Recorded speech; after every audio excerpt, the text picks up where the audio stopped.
rapidement les intervenants. François Bocheloux, vous êtes donc professeur émérite d'histoire comparée des religions à l'université, à la faculté théologique de l'université de Strasbourg.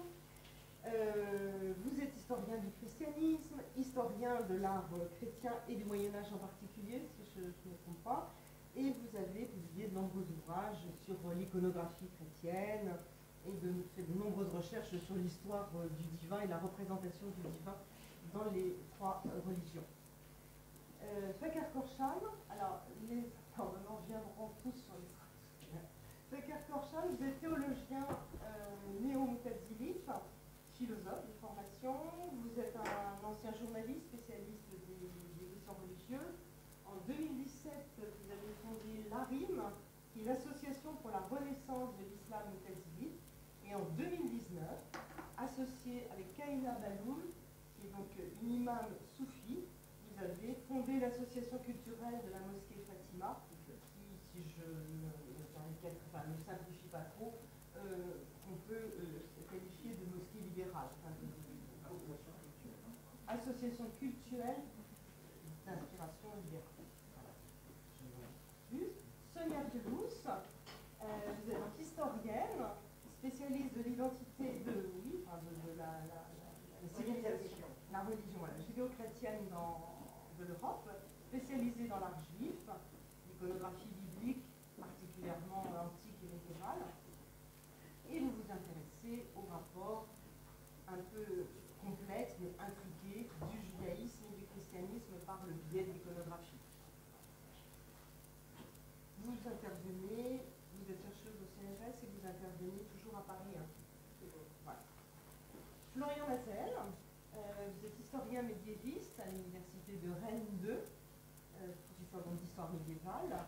Je renvoie, ce n'est pas tout à fait ni du tout même dans le sujet de cet après-midi, mais je fais mention quand même du dernier ouvrage que vous avez fait paraître, Nouvelle histoire du Moyen-Âge, qui vient de sortir, et auquel je renvoie les lecteurs de Ouest France à Nantes, puisque vous avez eu l'honneur, entre guillemets, d'une quatrième de couverture en début de semaine dernière. Et vous êtes aussi donc spécialiste de la société féodale. Voilà. Et vous vous intéressez par conviction et par activité à la religion, enfin la confession réformée sur la ville de Rennes. C'est pour ça que vous avez été invité. Voilà, donc je ne prendrai pas plus longtemps la parole. François Bocheloux, je vous la laisse. Merci, je la prends. Bonsoir à toutes et à tous. Merci d'être là. Je trouve que c'est une chose heureuse que de se rencontrer sur le sujet qui va nous occuper. Et je voudrais remercier en particulier Anne Lemoine et Jean-Noël Allais et tout le personnel de direction du passage Sainte-Croix pour avoir monté cette rencontre et me donner l'occasion de participer à cette action nationale concernant le rapport à l'islam, sous l'angle du comparatisme culturel à la fois théologique et iconographique.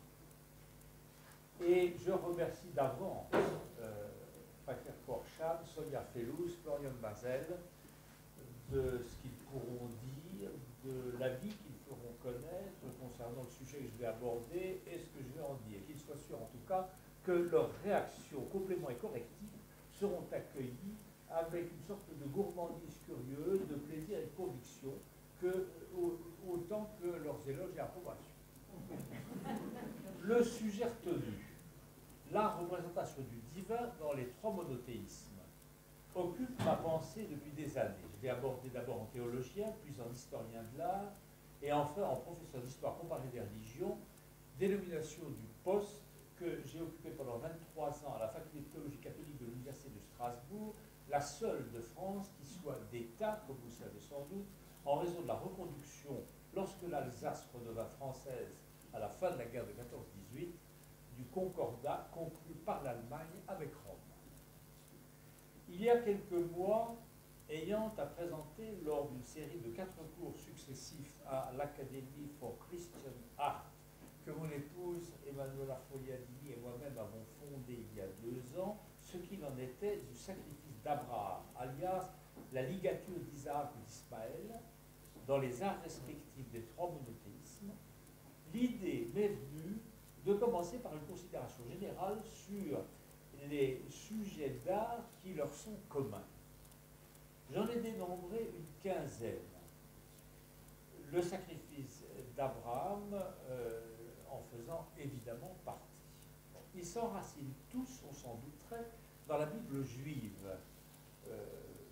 Les chances d'un sujet d'art qui serait privé d'enracinement dans la Bible juive seraient faibles d'être un sujet commun aux trois monothéismes. Il serait tentant de penser que Dieu n'en fait pas partie de ces sujets communs, compte tenu de ce que l'on va disant, non sans raison, à savoir que Dieu comme tel est irreprésentable et de la réputation souvent faite au judaïsme et à l'islam de n'avoir jamais enfreint cet interdit. À la différence du christianisme, qui a fini par admettre, puis par théoriser, le fait qu'en raison du lien entre le credo chrétien et l'incarnation du Fils de Dieu, si Dieu est irreprésentable, on peut néanmoins le représenter en ce Fils incarné. Non seulement la représentation christomorphe de Dieu fut déclarée légitime, mais en outre, le christianisme s'est autorisé celle de Dieu le Père en vieillard, voire celle de la Trinité triandrique par trois hommes. En revanche, s'agissant de Dieu, il est vrai, le judaïsme et l'islam manifestèrent durablement une retenue proche de l'abstention décidée. Tout ce que je viens de déclarer ne s'applique formellement qu'à Dieu, ce qui me conduit à préciser qu'on exposé, en dépit de son titre, catégorie plus large, le divin, va s'en tenir à Dieu, compte tenu du fait que le divin est une notion assez large, qui est assez difficile à circonscrire et qui d'ailleurs, je le dis en passant, n'a généralement pas droit à un article dans les bons dictionnaires de théologie ou d'iconographie. Ce n'est pas par hasard. Bon. Donc, je vais m'en tenir, j'ai résolu, compte tenu du temps relativement bref qui m'est octroyé, de me restreindre à une revue comparatiste panoramique sur Dieu dans l'art des trois monothéismes abrahamiques, en laissant de côté aussi le cas des monothéismes non abrahamiques. On peut traiter le sujet de plusieurs manières différentes. Par exemple, on peut privilégier les textes sacrés eux-mêmes en cherchant à dégager la conception de Dieu dont témoigne la Bible juive, le Nouveau Testament et le Coran, en suivant l'ordre des livres de l'Ancien Testament et la théorisation théologique qui s'en est suivie dans chacun des monothéismes. Mais j'écarte cette possibilité qui ne me paraît pas compatible avec un exposé limité à 3/4 d'heure. Si l'on décide d'aborder la question directement par l'histoire de l'art et l'iconographie, une première manière de faire consisterait à dresser le tableau de la présentation de Dieu dans chacun des trois monothéismes, en commençant par le judaïsme et en terminant par l'islam. Réflexion faite, j'ai exclu de suivre ce plan, car si les options du christianisme en la matière sont éclairées par celles du judaïsme, ne reste qu'à contrario, celles de l'islam ne doivent à peu près rien au formidable développement d'évocation de Dieu dans l'art chrétien. Et traiter du christianisme in fine me rendrait suspect de me livrer à une valorisation rampante, plus ou moins apologétique du christianisme. J'ai finalement opté en faveur d'un exposé plus modeste et moins spéculatif, mais dont je crois, enfin c'est la faiblesse, je vous dirais, qu'il est parlant, consistant à examiner l'écho qu'on trouvait dans l'art de chacun des trois monothéismes 6 passages fondamentaux du Pentateuque, dont la réception et l'interprétation ont été, je crois, pour ainsi dire, les laboratoires privilégiés de leur conception respective et de leur figuration de Dieu. La création du monde et celle d'Adam, puis 2 étapes de la vie d'Abraham, son accueil des 3 visiteurs aux chênes de Mambré et le sacrifice d'Abraham, alias la ligature d'Isaac, Ismaël, et enfin 2 étapes de celle de Moïse, à savoir Moïse au buisson ardent et le don de la loi à Moïse au Sinaï. Et à partir de là, je me propose pour finir de relever le défi d'une sorte de résumé synthétique des principales caractéristiques de la figuration de Dieu dans chacun des 3 monothéismes. C'est un peu casse-cou, mais enfin on se fait confiance, on se parle. Alors, c'est la règle du jeu. En attendant, pour chacun des 6 sujet que je viens d'évoquer, je montre quelques images de ce qu'en ont représenté dans cet ordre, à chaque fois, le judaïsme, le christianisme et l'islam. Je commence donc par la création du monde.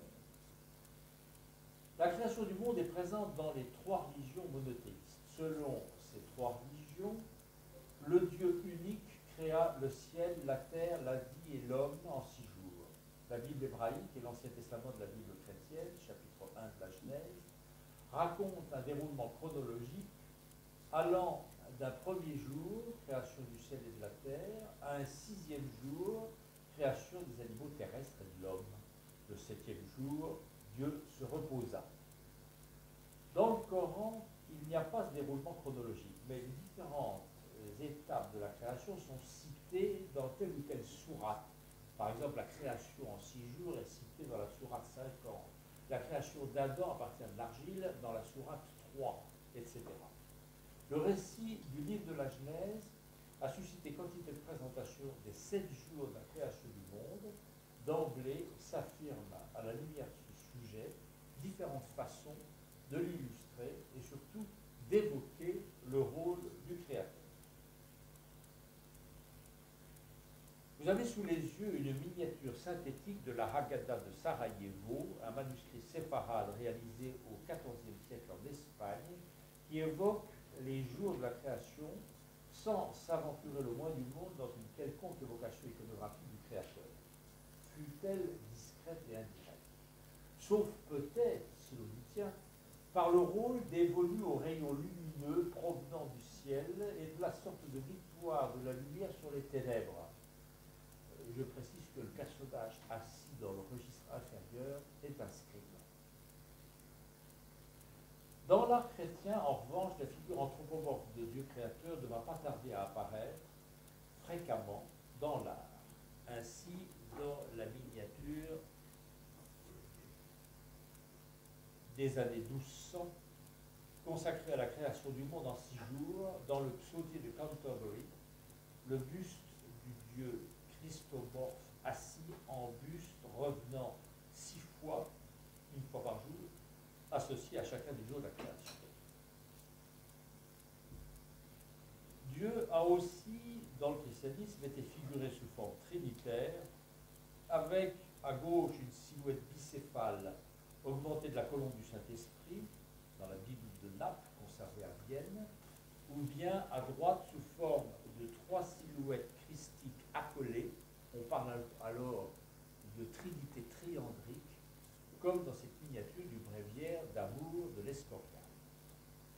Soit encore, à la Renaissance, là vous êtes bien entendu très connu, sous la forme d'une figuration monumentale, jupitérienne, de Dieu créateur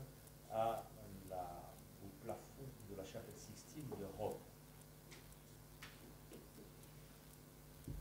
Dans l'art de l'islam, la figuration de Dieu sous quelque forme que ce soit est bannie, au nom de la proscription radicale définitive de l'idolâtrie et de tout ce qui risquerait de la réveiller.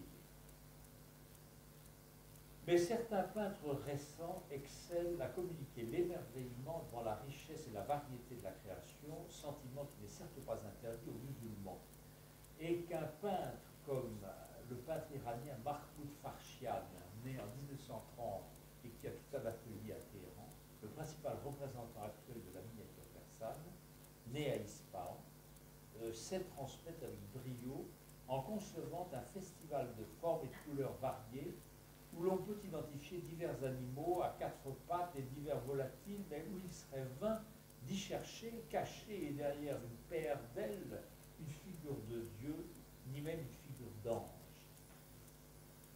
Mais des anges, d'ailleurs je le note au passage, dans l'œuvre de Mahmoud Farchian, et de très jolies femmes, il y en a un bon paquet.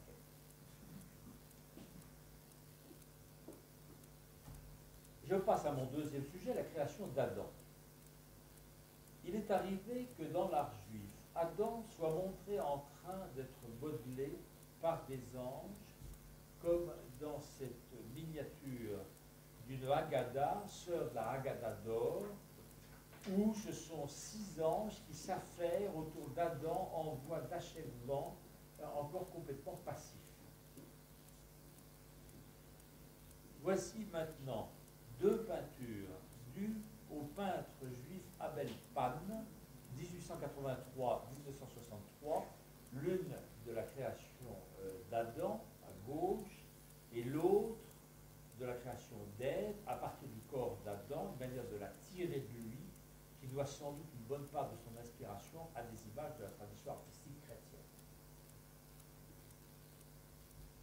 Marc Chagall a peint au moins 2 fois un tableau intitulé Dieu crée l'homme, une première fois en 1930, où le corps d'Adam intégralement nu est porté par un ange barbu qui se retourne comme pour faire signe vers sa provenance, vers celui qui lui a donné l'ordre de se charger d'Adam.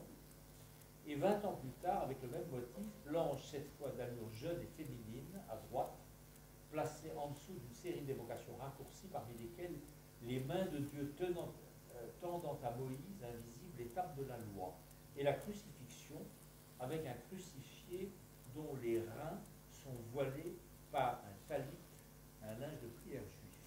Au passage, je signale que j'ai été invité à participer à un jury de thèse à Metz, où une thésarde savantissime a recensé plusieurs centaines de motifs d'hommes crucifiés, je ne dis pas de Christ, mais d'hommes crucifiés dans l'œuvre de Chagall. La création d'Adam, relief de la porte en bronze de la cathédrale Sainte-Marie à Hildesheim, date de 1015. Les 16 compartiments en relief de cette porte que vous voyez à gauche, répartis sur 2 colonnes de 8, sont généralement accompagnés d'anges qui ont différentes diaconies dans l'œuvre de la création. Accompagné d'un ange dans l'angle supérieur gauche, Dieu créateur, un Dieu Christ, du point de vue iconographique, agit à la fois comme un artisan potier et un sculpteur, et une mère dans sa façon de se pencher sur la silhouette encore inerte d'Adam. La suite de sa création est présente à cet étage en Ève, qui paraît assister à la création d'Adam. Autre représentation de la création de l'homme, celle du chapiteau d'Alcésar en Aragon, où un dieu tricéphale est en train d'insuffler la vie à un Adam encore tout raide et inerte. Dans cette mosaïque du XIIIe siècle, du narthex de la basilique Saint-Marc à Venise, le Dieu créateur est jeune, christomorphe. Adam est figuré comme s'il n'était encore que terre, matière inerte, pâte à modeler. L'inscription latine qui court au-dessus de la scène déclare qu'Adam a été créé à l'image et à la ressemblance. Création d'Adam, peinture murale, plafond de la chapelle Sixtine à Rome, par Michel-Ange. Cette peinture est si célèbre, si populaire, que sa reconnaissance immédiate fait courir le risque de n'être plus ni regardée de près ni discutée, alors qu'elle mérite de l'être. J'ai fait tout un article de revue scientifique pour critiquer cette représentation du point de vue strictement théologique. L'enluminure musulmane comporte des scènes qui montrent des anges vénérant Adam. Ce sont eux qui font un pont entre Dieu créateur, jamais figuré en islam, et la création d'Adam. À gauche, les anges se prosternent devant Adam encore complètement nu et inerte à terre, avec Idris, une silhouette sombre située près du cadre en haut à droite, qui refuse de s'associer à cette vénération. Au milieu, la même scène avec cette fois Adam relevé et assis, mais toujours nu, vénéré par 8 anges, et à droite, enfin, le même cérémonial avec un Adam vêtu.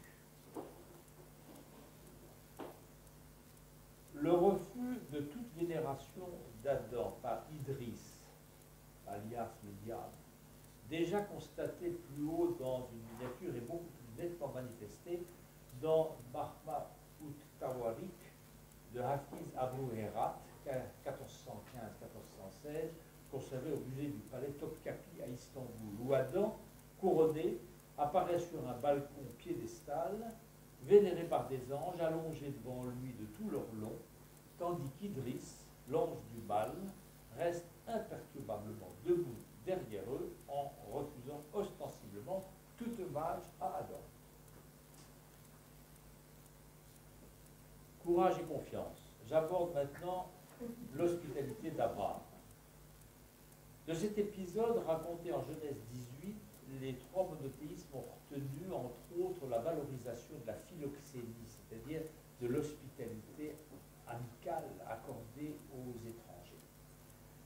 Ils ont aussi mis en valeur le fait que c'est au cours de cette rencontre, comme c'est précisé dans le texte biblique, Genèse 18, 9, 15, et dans le Coran, Coran 11, que l'annonce fut faite par les trois visiteurs à Abraham, alors âgé de 90 ans, qu'il aurait bientôt de Sarah, sa femme, alors âgée de 100 ans, excusez du peu, un fils, Isaac, ce qui d'ailleurs rendra à Sarah, Agar et Ismaël parfaitement insupportables et la conduira à les chasser avec le consentement d'Abraham. Dans cette miniature du Targum du pseudo-Jonathan sur Genèse 18, 6, 9, le geste d'Abraham se retournant vers Sarah debout dans la maison et écoutant ce qui se dit à table, il est sans doute question d'ailleurs de la prochaine naissance d'Isaac.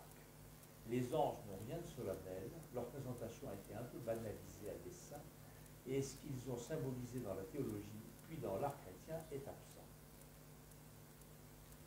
Je reviens à Abel Pan. Il a prêté à Abraham, accueillant ses trois visiteurs, un geste de respect profond et d'humilité extrême, une véritable prosternation qui confine à l'adoration. Dans le monumental tableau de Marc Chagall conservé à Nice, Abraham se tient debout et Sarah s'apprête à servir. Deux anges sont attablés et vus de dos, le troisième de profil. Abraham s'adresse à eux en leur disant « Mon Seigneur » au singulier. Chagall est juif. Son interprétation n'est certes pas trinitaire, mais il est proche en même temps des chrétiens. À preuve, la fréquence du motif du crucifié dont je parlais tout à l'heure. Il ne faut probablement pas chercher à trancher entre une interprétation qui ne serait que juive et une interprétation qui serait substantiellement chrétienne, et encore moins à inventer une lecture de Chagall que Chagall lui-même n'a jamais explicité. La vérité de ce tableau pourrait être son mystère. Dans l'angle supérieur droit, Abraham raccompagne les anges après le repas. Dans l'art chrétien, le sujet surgit très tôt. Ainsi, dans cette peinture murale de la catacombe de la Via Latina à Rome, où les trois visiteurs sont des jeunes gens aptères, c'est-à-dire sans ailes, et se tiennent très rapprochés. Abraham, loin de s'agenouiller ou de se prosterner, reste assis. Le Targum du Pentateuque explique que s'il est resté assis, ce qui manquait quand même un petit peu de courtoisie, c'est parce qu'il venait d'être circoncis. La mosaïque de Sainte-Marie Majeure à Rome comporte deux étages. Dans celui du haut, Abraham s'incline devant ses trois visiteurs précédés de nuages théophaniques annonçant l'arrivée de personnages divins. Aucun des trois n'est ailé, et seul celui du centre est enveloppé d'une mandorle. On peut donc interpréter cette scène comme une apparition de Dieu accompagnée par deux anges. En bas, les trois, en revanche, sont figurés de manière parfaitement égale, même si le personnage central paraît légèrement plus grand que ses deux acolytes. Et c'est lui qui bénit le plat apporté par Abraham. Andrei Rublev, à droite, icône de la Trinité, tempéra sur panneau de bois vers 1422-1427, conservé à Moscou à la galerie Tretiakov. Rublev ne s'en est pas tenu à la version qui était alors la plus répandue de cette scène dans l'art de l'icône, et que vous remettez en mémoire l'icône que j'ai placée à gauche, en haut, dans l'écran, où les trois anges sont figurés avec une parfaite frontalité de caractère hiératique. Il a su suggérer, je reviens à Roublev, par l'inclinaison des têtes et la direction des regards et des mains droites, la sorte d'intimité mystérieuse qu'ils partageaient, appelée par les théologiens circumincession. Le fait qu'ils soient les uns dans les autres, d'une certaine manière, ils sont tout à fait unis. La troisième religion monothéiste accorde une place particulière à Abraham, Ibrahim, dénommé Sidna Ibrahim ou Ibrahim al-Khalil, l'ami de Dieu. Ce juste, siddique, et ce prophète, Rasoul, est cité 69 fois dans le Coran. Seul Moïse est cité plus souvent. Dans 25 sourates et plus de 250 versets le concernent directement sans parler de sa présence dans les hadiths et les traditions ultérieures. L'importance de son rôle en islam provient du fait qu'il est le fondateur du culte de la Kaaba et que c'est lui qui a institué le rite de la circoncision et celui de l'immolation des bêtes en substitution de l'immolation de son propre fils qui a été demandé à Abraham. Voyez la sourate 37. Plus encore que dans le Nouveau Testament, Abraham fait figure ici de croyant universel. Abraham n'était ni juif ni chrétien, mais c'était un vrai croyant soumis à Dieu. Je vous ai cité Coran 3,67. Jadi al-Tawarik, folio 47 recto du Rachid al-Din al-Hamadzani, une collection conservée à Londres. La miniature date du 1314. Son interprétation est très discutée. J'aurais tendance personnellement à y voir à gauche les trois anges apparus à Abraham, de nouveau assis, comme dans la fresque des catacombes, tandis que à droite, on voit Agar se tenant au pied de Sarah. Bon, c'est ma lecture, mais encore pas. Nous progressons. Je parviens maintenant au sacrifice d'Abraham, alias la ligature d'Isaac ou d'Ismaël. Cette scène est racontée en Genèse 22, 1, 19. C'est l'une, à mon avis, des plus révélatrices de ce qui est commun aux trois monothéismes, à savoir un sens de Dieu qui lui reconnaît une primauté absolue, jusqu'à un droit, qu'on lui reconnaît aussi, de réclamer le sacrifice suprême de ses enfants ou de soi-même, mais aussi celui de s'interroger sur le sens de sa demande, de s'en étonner, voire se révolter contre tout ce qui se passe, tout ce qu'il passe pour avoir réclamé. Bon, ça c'est là, j'annonce en peu de mots une tendance très récente de l'art inspiré par les monothéismes, c'est de montrer un Abraham qui se demande s'il a vraiment bien compris ce qu'il voulait. Voici la ligature d'Isaac, qui est une peinture murale au ciborium de l'Arche Sainte de la synagogue de Noura Europos au IIIe siècle. C'est la toute première évocation de ce passage biblique dans l'histoire de l'art, avec Abraham vu de dos, armé, et une main de Dieu qui sort du ciel. Toujours chez les Juifs, voici une mosaïque de pavement de la synagogue de Beth Alpha en Syrie du VIe siècle, avec à gauche les deux compagnons et l'âne d'accompagnement, le bélier substitutif, un Abraham imberbe tenant Isaac enfant à bout de bras et stoppé par la main de Dieu sortant du ciel. Voici maintenant une miniature médiévale du XIIIe siècle qui décrit toutes les étapes de la montée d'Abraham et d'Isaac au mont Moria, accompagnés d'un ou plusieurs serviteurs, d'un âne avec portant des bûches pour que Isaac immolé soit ensuite brûlé sur l'autel.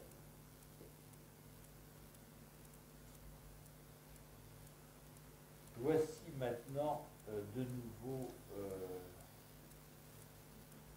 Abel Pan, qui a peint une dizaine de fois, ça me touche beaucoup, ce sujet, en donnant la primauté, incontestablement, à la tendresse du père, voire à son incompréhension, comme je le disais à l'instant, de l'ordre reçu de Dieu.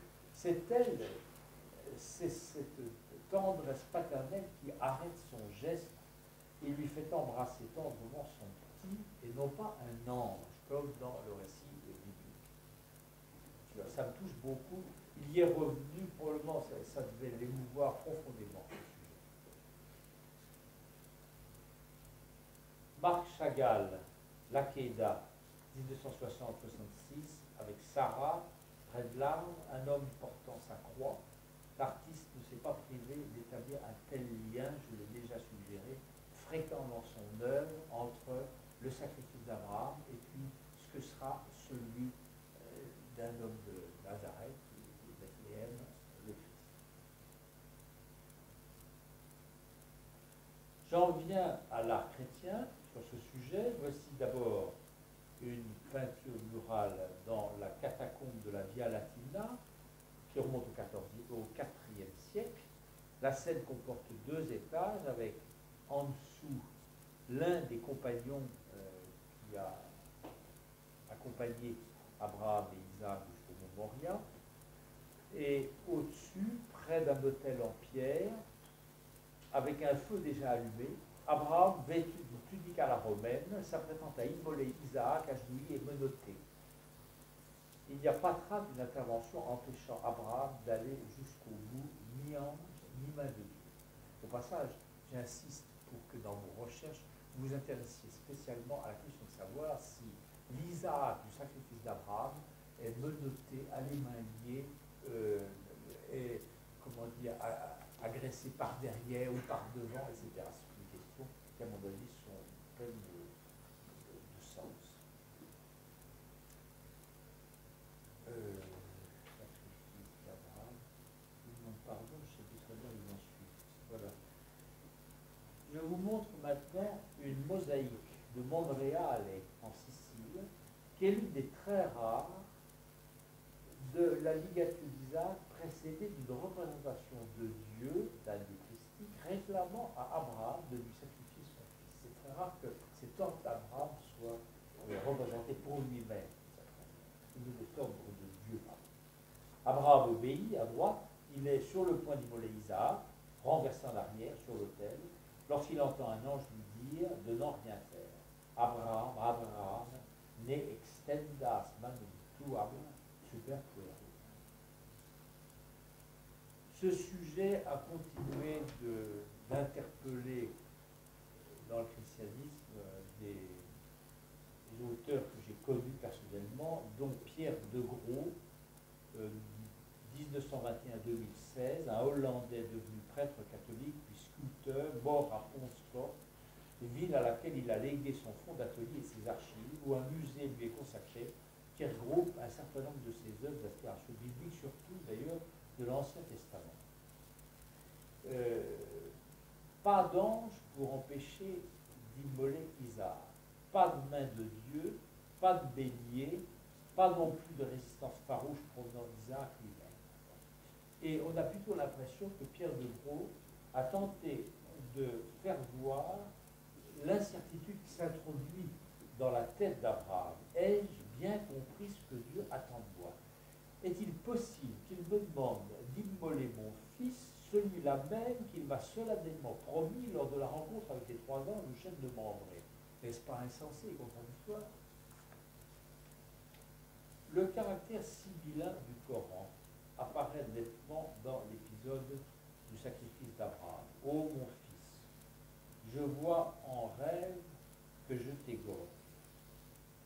Qu'en penses-tu? Sikh, je ne fais que citer le Coran. Et il répond, Père, répondit le fils, fais ce qui t'est ordonné, tu me trouveras, si Dieu veut, parmi ceux qui supportent l'épreuve. Coran 37, 102. Certains soufis font remarquer que l'enfant est le symbole de l'âme. C'est donc, d'après eux, son moi que Dieu demanderait à Abraham d'immoler. Cet âme prophétique élevée, certes, mais encore capable d'amour pour un autre que Dieu. Or, afin d'être investi pleinement de l'intimité divine, Abraham doit vider son cœur de tout attachement aux créatures qui restent des formes subtiles d'idolâtrie. vous avez à gauche Nishamouri, dans les Qisas al-Anbiya, conservé à Ispahan, en Iran, peint vers 1595, Abraham et Nimbé. Le bélier substitutif est apporté cette fois du ciel par Gabriel. Et vous avez à droite Timuride, une anthologie qui est conservée à Shiraz, qui date de 1410-1411, où de nouveau on a le sentiment que Abraham s'est disposé par derrière et va couper le cou à Isaac, qui est par ailleurs absolument consentant. On y reviendra si vous avez envie. Bon. Et je vous montre une chose qui est quand même plutôt rare parmi les peintres musulmans actuels. C'est une peinture de Mahmoud Farshian, de nouveau le prophète Ismaël, la paix soit avec lui, 1997. Isaac ici a été ligoté, Isaac Ismaël, et ses lieux ont été bandés. Abraham est retenu in extremis par un ange. Déjà, juste pour précision, parce que je sais qu'on m'a demandé tout à l'heure, et donc je vais peut-être le préciser encore, il est écrit dans la présentation que je suis théologien néo-mutazilite. Donc beaucoup de gens se disent, mais qu'est-ce que c'est le néo-mutazilisme? Le néo-mutazilisme, en fait, c'est un courant théologique musulman, c'est l'un des courants les plus anciens, alors qu'on appelle le mutazilisme, du coup, et non pas le néo-mutazilisme. C'est un courant qui est très ancien dans la théologie musulmane. Il est considéré comme le premier courant de théologie systématique, pas le premier chronologique, mais le premier qui va formuler tout un système autour de la pensée musulmane et fournir une sorte de socle théologique, une base théologique construite. C'est un courant qui remonte au 8e siècle, donc assez près de moins d'un siècle après la mort du prophète. On attribue ce courant à une figure, à un théologien qui s'appelait Wasl ibn Ata. Je passe rapidement dessus, mais vous pourrez le trouver sur internet facilement. Ce monsieur meurt autour de 740, 748, 750 à peu près. Donc le prophète meurt en 632, donc vous voyez à peu près la distance, la chronologie, presque, si j'ose dire. Alors, ce qui caractérise le courant mutazilite, c'est l'importance qu'il accorde au poids de la raison, à la rationalité, et finalement à quelque chose qui peut paraître banal, mais qui n'est peut-être pas trop, c'est à l'autonomie de la raison par rapport à la révélation. Autrement dit, le bien, est-ce que le bien est quelque chose d'autonome à la volonté divine, ou est-ce que ça dépend uniquement de l'arbitraire divin? Autrement dit, si Dieu nous dit de faire une chose, c'est ce qui fait qu'elle est bonne, ce que certains diront. Les mutazites ont dit non. Dieu nous dit de faire une chose parce qu'en elle-même, elle est bonne. Bon, voilà. Je vais essayer un peu rapidement le cœur un peu de ce qu'on trouve dans la pensée mutazilite, et ça implique un certain nombre de conséquences théologiques qui vont mettre en contradiction les mutazilites avec la tradition qui est aujourd'hui dominante, qu'on appelle le sunnisme, notamment sur la question de la nature du Coran, le verbe divin incarné en un livre. On a le Coran pour les sunnites, autrement dit, le Coran est incréé, alors que pour les mutazilites, le Coran est créé, donc il résulte d'un moment donné dans le temps, et il n'est pas parfait. Il est à parfaire par le travail rationnel. Bon, voilà. J'espère que je ne me suis pas trop étendu là-dessus. Alors, sur la question de la représentation, je voudrais... merci, d'accord, j'arrive plus à parler. Merci beaucoup pour votre présentation, c'était vraiment très intéressant. Moi, je ne connais pas spécialement, alors surtout sur les autres religions. Alors, je connaissais des choses sur l'islam, mais c'était toujours intéressant de revoir d'un point de vue extérieur. Et puis, c'est vrai que sur le judaïsme, notamment, je connais vraiment très très peu de choses par rapport à la représentation figurée. Donc, merci beaucoup, vraiment, c'est très enrichissant. Sinon, sur l'islam, ce qui m'intéresse, je voudrais peut-être, je ne sais pas combien de temps je vais parler, parce qu'on continue. Je voudrais insister peut-être sur quelque chose qui me paraît assez fondamental dans la tradition musulmane et expliquer aussi pourquoi. C'est vrai qu'il y a une sorte d'économie. Les musulmans, d'un point de vue de l'image, on peut produire, c'est faux. Il y a eu pas mal de productions, il y a eu pas mal de choses artistiques, il y a eu pas mal de... Mais c'est vrai que, disons, sur les questions du sacré, il y a une économie, on va dire. Pourquoi une économie? Parce que je vous renvoie en fait à l'attestation de foi. Quand on devient musulman, ou tous les musulmans récitent, on commence par dire, et d'ailleurs il y a un maître soufi qui a dit, qu'est-ce qui commence par un blasphème et qui finit par une bénédiction? C'est l'attestation de foi. Puisqu'elle commence par Ashhadu, donc j'atteste, je témoigne, anna, que la ilaha, il n'y a pas de Dieu, illa Allah, sauf Dieu. Et donc, cette notion, mais qu'est-ce que ça veut dire? La ilaha. Pourquoi on commence par cette négation, j'allais dire de la divinité? Il faudrait plutôt le prendre comme une négation de la déité, les déités au sens un peu, j'allais dire, antique. C'est-à-dire, ici, l'idée, c'est de dire, c'est comme ça que je le reçois et qu'on peut le lire et interpréter, ce qui expliquerait aussi, finalement, pourquoi il y a eu une grande parcimonie sur l'usage de la figuration. C'est que, attention, Dieu, le Dieu unique, ne peut pas être considéré comme une déité parmi les déités, comme une sorte de déité qui va finalement s'imposer par rapport aux autres. C'est un peu, je vais prendre une image un peu, j'allais dire caricaturale, c'est un peu comme Thor de Marvel, quoi.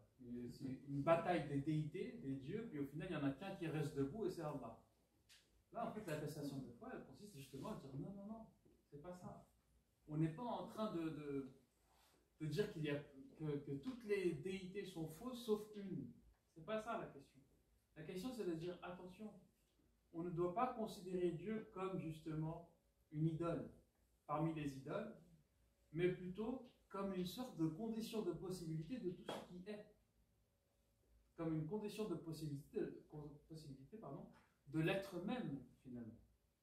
Et donc, à partir de là, cette négation, cette attestation de foi qui commence par une négation, elle insiste sur le fait que,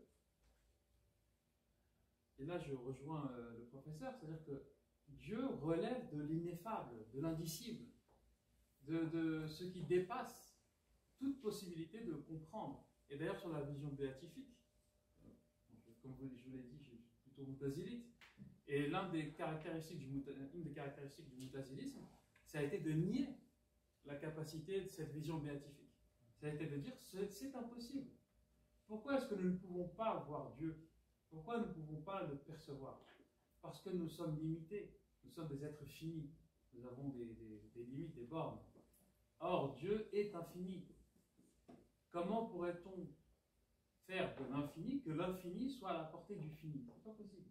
C'est comme vouloir, je ne sais pas si cette image elle est juste, mais ce serait comme vouloir mettre toutes les eaux de la terre dans un conteneur. C'est pas possible. C'est pas possible. Et donc à partir de ce moment-là, il y a une grande peur de tout ce qui peut ressembler à l'idolâtrie. Tout ce qui peut ressembler, tout ce qui pourrait sortir Dieu d'un cadre qui est tellement énorme, d'un cadre qui est à la fois transcendant et immanent, c'est-à-dire qu'il est tellement supérieur, il est le très haut, mais il est aussi ce que dit le Coran. Dieu est le plus haut, il est au-dessus de tout, mais il est aussi le plus proche de nous que notre propre veine jugulaire. C'est-à-dire qu'il y a cette notion-là de transcendance et d'immanence en même temps. Et on ne peut pas figurer cette transcendance et cette immanence dans quelque chose de figuré. Ça, c'est quelque chose qu'on ne peut pas, qui n'a pas été accepté par la tradition islamique. Et moi, je fais attention quand je dis la tradition islamique. Je ne considère pas l'islam comme un bloc. Alors, je vais me contredire dans cette phrase. On utilise le terme islam par commodité parfois. Mais en fait, quand on dit islam, il faut toujours penser les islams. Et c'est vrai aussi qu'à l'intérieur d'une même tradition, on prend le sunnisme par exemple, le sunnisme a représenté le prophète avec la barbe et avec le visage complètement visible à une époque donnée, à un moment donné, à d'autres moments où il a couvert le visage, à un moment où on a le présenté avec une flamme. Et donc, ce Ce que je veux dire par là, c'est qu'il n'y a pas une attitude monolithique vis-à-vis de la représentation. Mais ce qui revient malgré tout, c'est le fait que, attention, figurer une chose, surtout quand on parle de Dieu, c'est juste impossible. C'est juste infaisable. Ça relève de quelque chose de je ne sais pas comment expliquer. C'est juste impossible, quoi. Absurde. Ça relève presque de l'absurde. Après, sur le reste des représentations, ce que je trouve très intéressant, c'est qu'il y a justement cette différence. C'est-à-dire que dans l'art islamique, on a des représentations figurées. Et donc, il faut tordre le cou à cette idée de dire qu'il y a une sorte d'iconoclasme radical dans l'islam et qui fait qu'on ne peut jamais rien représenter. D'ailleurs, on a vu des images qui le montrent. Hein. Il y a plusieurs représentations. Il y en a d'autres qui sont... moi, je me rappelle d'une qui m'a fait rire parce qu'il y a tout un débat derrière. Dans Alhambra, dans le palais de l'Alhambra, dans un des salons, je ne me rappelle plus le nom, peut-être que vous allez m'aider, peut-être que vous connaissez mieux. C'est un plafond où il y a des princes nasrides qui sont représentés. Donc des princes de la dernière dynastie de ceux qui ont construit l'Alhambra. Et ce qui est marrant dans cette peinture, c'est que les princes sont avec des turbans, leurs épées, etc. Et ils sont très clairs de peau. Et par exemple, il y en a un qui a une barbe rousse, très rousse. Et en fait, j'ai appris, je ne sais plus si j'ai vu ça dans un livre ou dans un reportage, mais en tout cas, j'ai appris que lorsque le salon a été fait, ça a donné lieu à une controverse avec certains théologiens, parce que les princes représentés, ce n'est pas qu'ils étaient représentés, mais c'était qu'ils montraient comment ils étaient, c'est-à-dire assez clairs de peau, brun, avec des barbes rousses, limite. Pourquoi? Parce qu'il y avait une tendance, une mode, à l'époque, déjà à l'époque médiévale, beaucoup de familles riches, princières, épousaient des Slaves. Des Slaves, vous avez des esclaves slaves avec lesquels ils avaient des enfants, et ces enfants, plus tard, ils étaient des princes, ils épousaient eux-mêmes des Slaves, et au bout de 2-3 générations, physiquement, ils finissaient quand même plutôt très clairs de peau.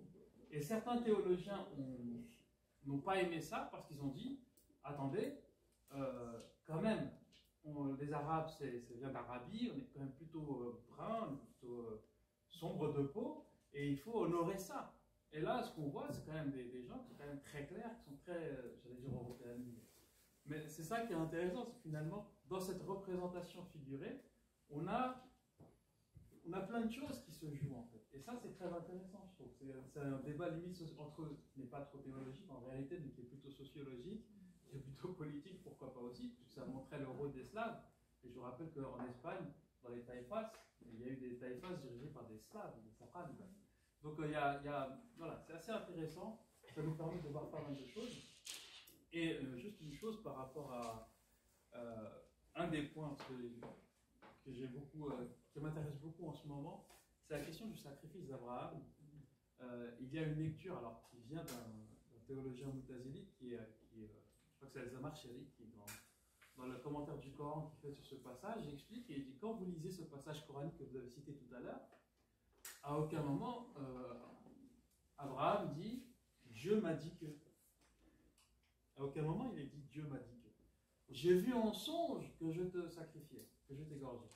Qu'est-ce que toi tu en dis? Et son fils lui dit fais, le mot arabe c'est umirta, comme il t'a été dit, comme il t'a été commandé. Mais à aucun moment il n'est dit que Dieu a dit que.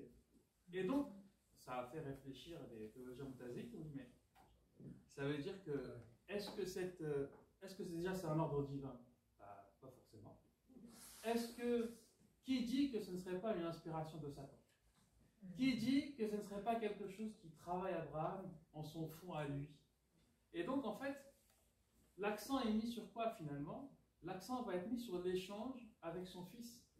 C'est-à-dire comment le père va être pris d'un doute et il va s'ouvrir à son fils, et c'est finalement cet aspect, j'allais dire, de l'éducation, de la pédagogie, de cet échange entre père et fils qui va être mis en avant plus finalement que la question de cet absolu, le contrôle de Dieu qui dit, même si dans la tradition majoritaire c'est sunnite, effectivement, parce que ça va être renforcé par les hadiths, et dans les hadiths, donc les hadiths ce sont les propos, les maximes attribués au prophète, qui souvent vont aller souvent dans le sens d'ailleurs de la Bible ou des Anciens Testaments ou du judaïsme ou du christianisme, où là effectivement on va avoir cette lecture-là en disant que Dieu a dit que. C'est-à-dire que dans les interprétations qui vont être faites ensuite, quand on sort du cadre purement coranique, là on va aller dans ce sens-là. Donc ça c'est assez intéressant, mais c'est vrai encore une fois que ça donne finalement, il y a peu de production représentative, même aujourd'hui, hein, à ce que je sache, même si j'ai entendu dire, alors sur la question de la représentation c'est intéressant, qu'il y avait un projet, je ne sais pas si ce projet a été mis en place, s'il a réussi ou s'il est en cours, de faire le Coran en manga. C'est-à-dire de sortir le Coran en manga, comme ils ont sorti d'ailleurs le Capital d'Engels et Marx en manga. Là, il y a tout un projet qui consiste à faire du... Alors moi, je serais impatient de voir ça. Et juste une dernière chose, il me semble, parce que vous avez posé la question tout à l'heure, il me semble que j'ai vu une miniature persane avec les tables, Moïse et les tables de la loi. Il me semble qu'elle existe. Je vais essayer de la retrouver du coup par... Je vais vous donner mon adresse. Avec plaisir.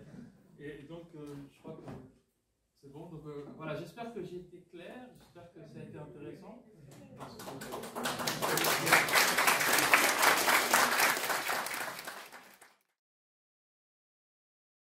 Donc bonjour, je vais rebondir sur ces deux interventions. Le judaïsme est à la source de cette histoire de peut-on représenter Dieu ou pas. Si on se réfère strictement au texte biblique, il est dit qu'on ne peut pas représenter d'image pour l'adorer. C'est bien spécifié, pour l'adorer. Tu ne te feras point d'image, d'idole, ni une image quelconque de ce qui est dans le ciel, sous la terre, n'importe quelle image, et tu ne les adoreras point. Alors, si on s'en tient à ce verset de l'Exode, on pourrait se dire, c'est interdit. Si on se réfère à la Genèse un peu plus haut, quand Dieu dit qu'il fait Adam à son image, donc l'homme à son image, bien par conséquence logique, on pourrait imaginer qu'en effet, comme on ne peut pas représenter la divinité dans l'absolu, pour l'adorer, on ne peut donc pas représenter l'homme. Bon.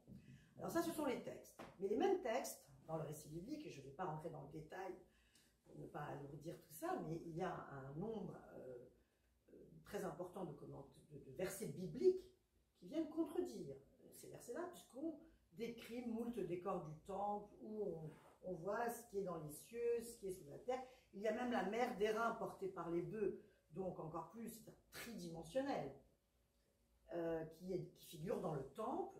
Donc déjà la partie du verset, donc tu ne te représenteras point d'objet de ce qui est vivant dans les cieux ou sous la terre, n'est pas appliquée. Mais si on lit le verset dans son entier, c'est-à-dire pour les adorer, alors là on comprend bien que toutes ces ornementations ne sont pas faites pour être adorées elles-mêmes, mais elles ne sont là que pour embellir l'espace sacré. C'est là, et c'est dans cette intelligence que se construit ce que nous savons de l'art juif post-biblique. Puisque ce que nous savons de l'art juif antique et de l'époque biblique, c'est uniquement ce que nous traduisent les textes. Et ce que les textes nous disent, c'est qu'il y avait, dans la décoration du temple, moult représentations, si ce n'est anthropomorphique, en tout cas du moins de ce qui est vivant sur la terre et dans le ciel et dans les eaux. Les premières représentations de Dieu, parce que du coup la question est la suivante, en effet on ne peut pas représenter le divin pour l'adorer, mais si ce n'est pas pour l'adorer, peut-on le représenter? Et de fait, les preuves archéologiques, les traces archéologiques nous disent que oui, puisque, comme vient de le signaler François, la première fois que Dieu est représenté dans les monothéismes, une émanation de Dieu, une manifestation de Dieu, c'est dans la synagogue de Dora Oropos, dans la première phase de peinture de la synagogue de Dora Oropos que vous voyez représentée ici. Je vous rappelle que Dora Oropos se situe aujourd'hui en Syrie à l'époque, dans une partie de la région que se disputait l'Empire sassanide et Rome, car c'était une région très importante pour le commerce, et un lieu stratégique qui dominait l'Euphrate, donc un lieu du coup cosmopolite, plein d'armées, de légions et de commerçants, puisque c'est la route des caravansérails, donc cosmopolite, où on a retrouvé 16 lieux de culte. 16 lieux de culte païens, un baptistère, le premier probablement de l'histoire du christianisme, et une synagogue, les deux lieux entièrement peints, comme ici sur les murs, de représentations figuratives. La première fois que Dieu est représenté, une véritable désignation de l'intervention divine, c'est dans la synagogue de Dora Repos, et plus précisément sur le ciborium de la niche, que vous voyez, je vais vous passer une image plus grande, voilà, par cette main de Dieu qui intervient au-dessus du sacrifice d'Isaac. Mais l'image entière est assez intéressante. Cette image-là doit dater d'entre les années 150 et 170, postérieurement à la révolte de Bar Korba en 135, puisque les sacras qui sont représentés, la façade du temple et notamment la menorah, sont reproduits dans les pièces de monnaie de Bar Korba. Donc on sait que la décoration là date d'après Bar Korba, c'est-à-dire au milieu du IIe siècle. Et là vous avez pour la première fois de l'histoire de la représentation de Dieu, trois monothéismes confondus, une représentation, somme toute, anthropomorphique de Dieu, puisque c'est une main humaine qui est représentée. Une main humaine qui intervient et qui explique bien que le miracle lié au salut, ou peut-être l'ordre émanant de cette épreuve, c'est Dieu lui-même, et c'est sa main qui est représentée. Elle est associée, dans l'image, les deux scènes sont associées, et la main de Dieu est associée au sacrement. Autrement dit, le symbole de la présence de Dieu parmi son peuple, c'est le temple. Le temple, et en particulier la menorah allumée, qui est le témoin de la présence de Dieu dans le temple. Donc, la menorah, c'est le chandelier à 7 branches, qui est représenté, vous le verrez, le plus souvent avec les lampes allumées, symbole de la présence divine. Alors d'où nous vient cette représentation subitement? J'aurais dû peut-être finir par là, mais je commence par là. À mon avis, nous sommes ici dans une société orientale, dans une culture orientale, à une époque où le monothéisme n'est pas la religion majoritaire, mais uniquement celle des Hébreux et un tout petit peu celle d'un groupe qui est toujours juif en 150, et même jusqu'en 245, quand on va améliorer la décoration de la synagogue. Les disciples de Jésus ne sont pas encore séparés du judaïsme. Donc nous sommes ici dans un monde païen.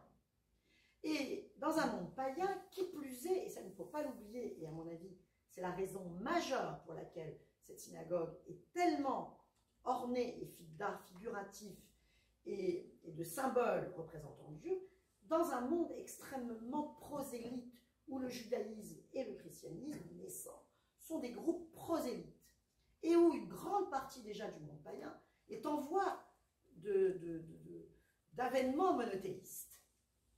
Quand on sait que, selon certains, l'Empire romain est au 1er siècle à 20% déjà sympathisants du judaïsme, ou juifs, c'est-à-dire pratiquant le judaïsme. Et d'ailleurs, on a un nombre de signatures de peintres, de mosaïstes, y compris dans la synagogue de Dora Repos, qui sont des prosélytes, donateurs, une partie des donateurs pour cette synagogue, la décoration de la synagogue signe « Je suis un tel, le prosélyte ».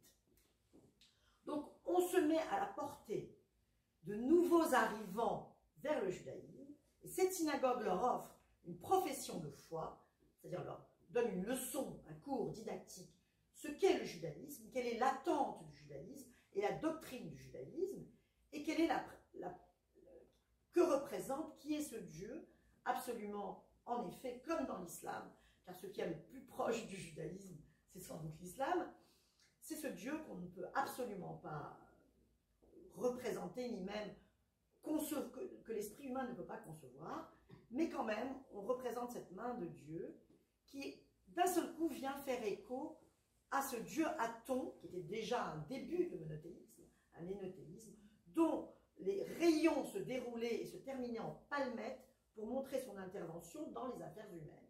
Car qu'est-ce que c'est Dieu dans la Bible? C'est celui par lequel tous les miracles arrivent et tous les événements arrivent. Je ne sais pas si je suis claire.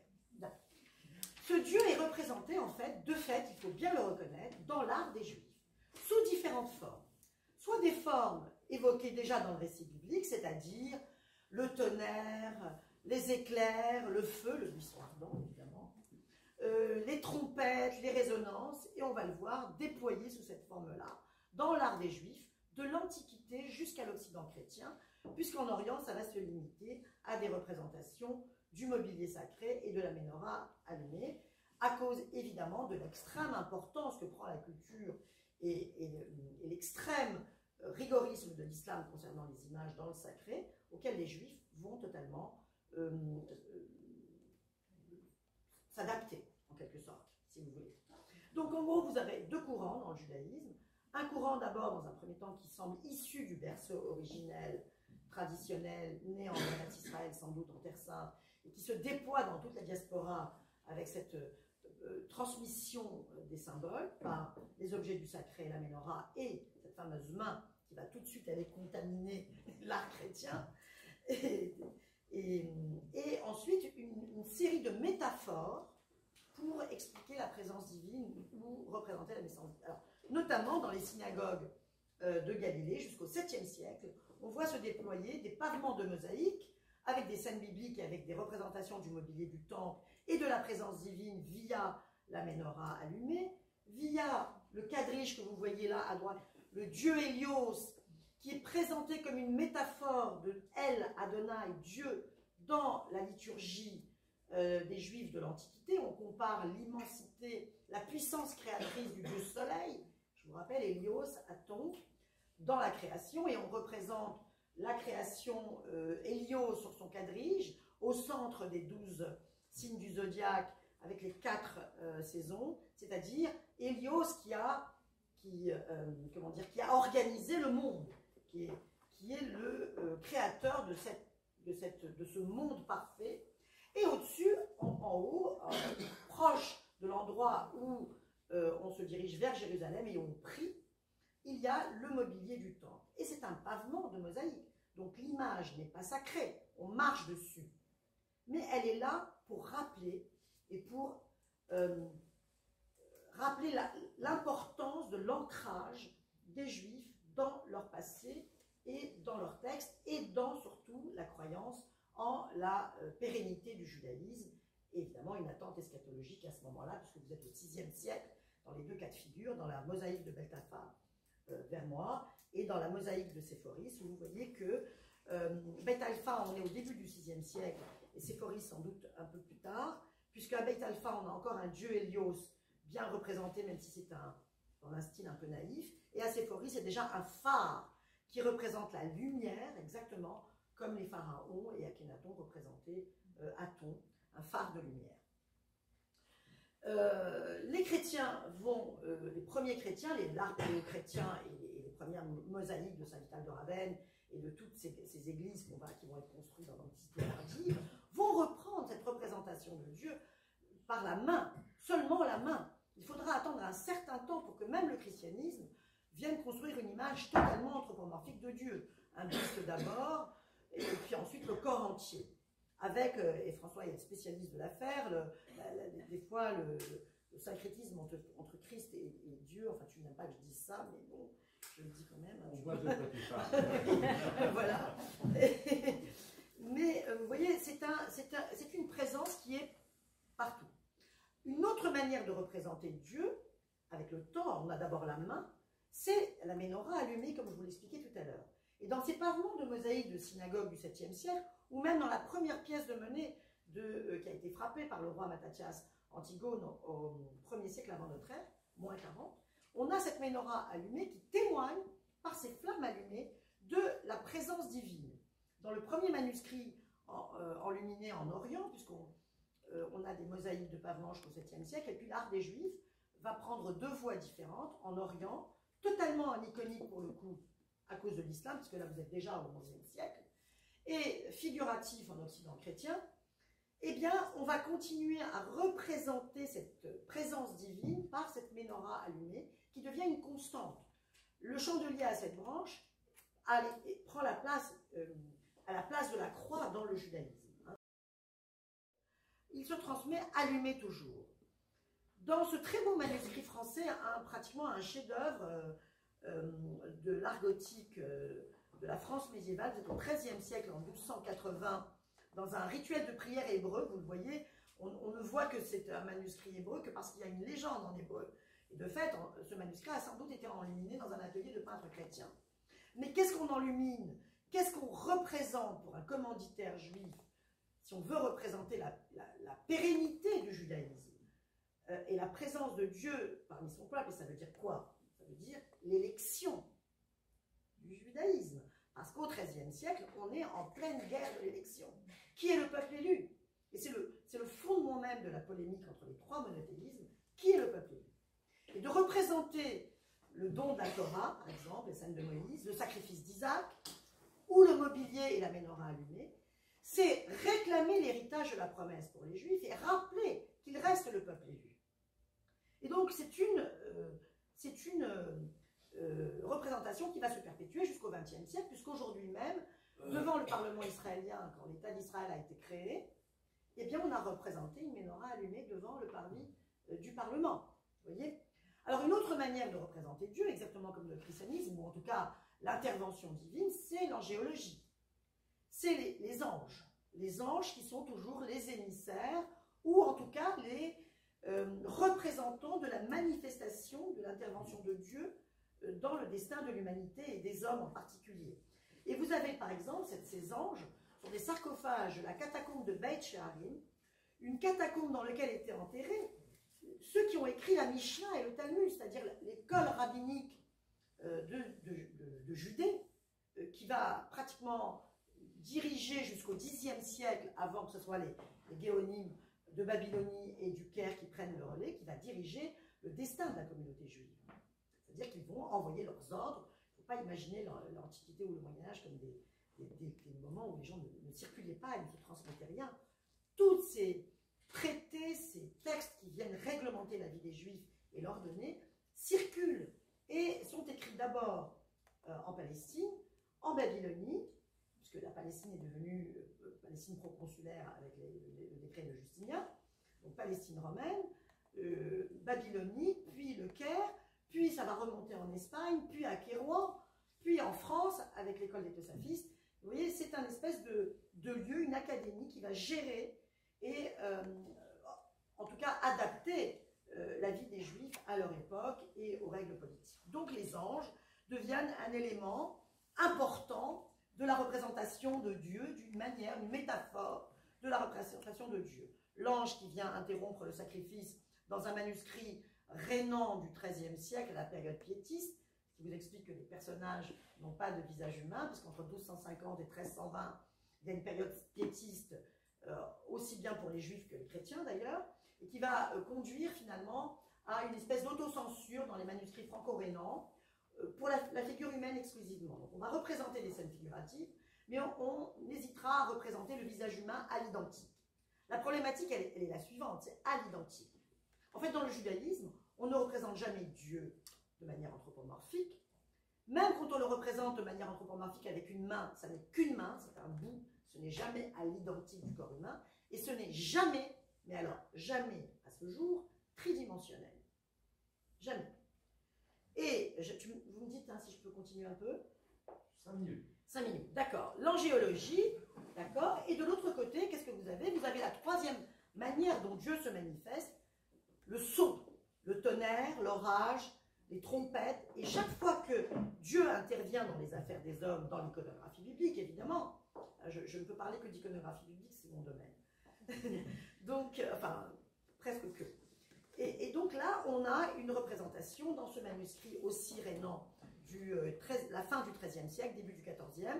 Vous voyez ces trompettes que j'ai mis en bas en agrandi, les trompettes et la nuée. Et ça, c'est une constante jusqu'au XXe siècle. Vous verrez, dans le cinéma, c'est reproduit. Les 10 commandements, Exodus, Kixengot, quand les réalisateurs ont voulu représenter Dieu, à ce moment-là, eh bien, ils ont représenté Dieu comme ça. Le grondement, la nuée, l'orage, etc.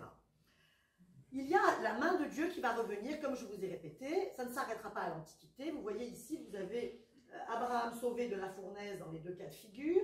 Je vous rappelle que cette scène tellement populaire dans l'art chrétien et dans l'art de l'islam est une scène entièrement écrite dans les sources rabbiniques. Elle n'existe pas dans la Bible.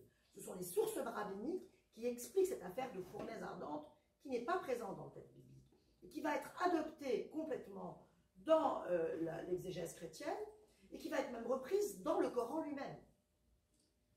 dans le texte du Coran, alors que dans le christianisme, c'est plutôt l'exégèse qui passe à travers tous ces juifs qui ont travaillé avec des intellectuels chrétiens au Moyen-Âge et qui ont expliqué la Bible. Évidemment, je ne peux pas...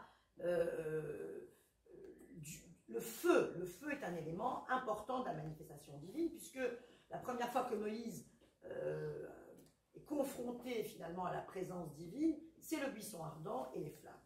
Alors, on a beaucoup à dire avec la réforme aussi, parce que les Juifs ne représenteront jamais Dieu dans le buisson, tout au plus des flammes, comme ici, parfois un ange, ça peut arriver, puisque dans le même verset on dit « Dieu appela Moïse » et l'ange lui parla du buisson. Donc on peut représenter les deux, vous voyez, mais on ne peut pas représenter Dieu dans le judaïsme. Donc ce sont les flammes toutes seules, la nuée autour du buisson, comme a fait Chagall, et Chagall il a même ajouté dans le cercle au-dessus de l'arbre le tétragramme Adonai, c'est-à-dire que c'était la présence de Dieu qui est bien là, alors que le verset biblique dit que c'est l'ange. Moïse voit l'ange en fait.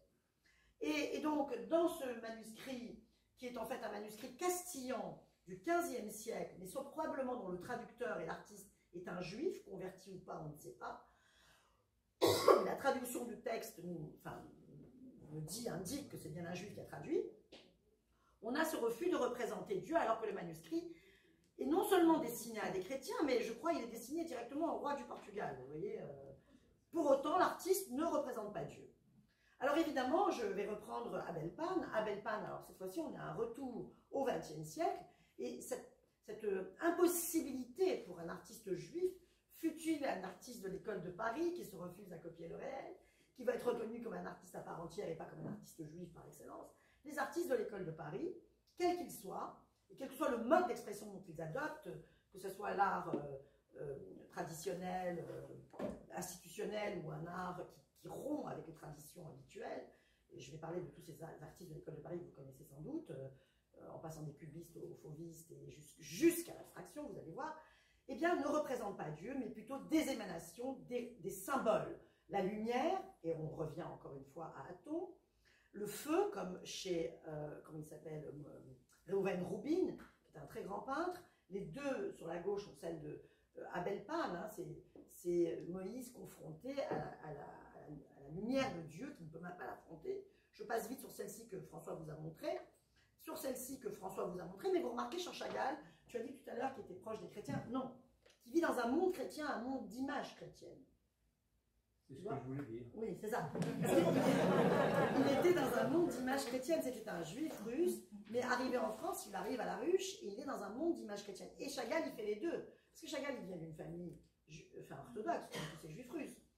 Eh bien, il a une fois Dieu pas du tout représenté, une fois la main, et puis une fois, on a un espèce d'ange qui vient apporter Adam sur terre. Chagall, il est absolument génial parce qu'il reste dans un répertoire juif tout en étant un artiste complètement précurseur de l'avant-garde russe. Et enfin, je m'arrête là-dessus, l'abstraction.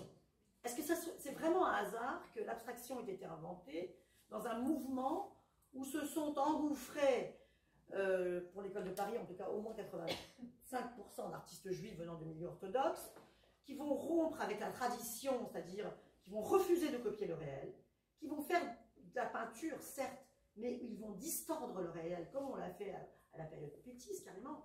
Un homme n'est jamais un homme à l'identique. Ils vont bousculer toutes les formes de représentation jusqu'à arriver à l'abstraction. Et bien sûr que si on ne sait pas ce qu'a dit lui-même Marc Rothko, on ne peut pas comprendre que c'est une vision du divin qu'il a peint ici.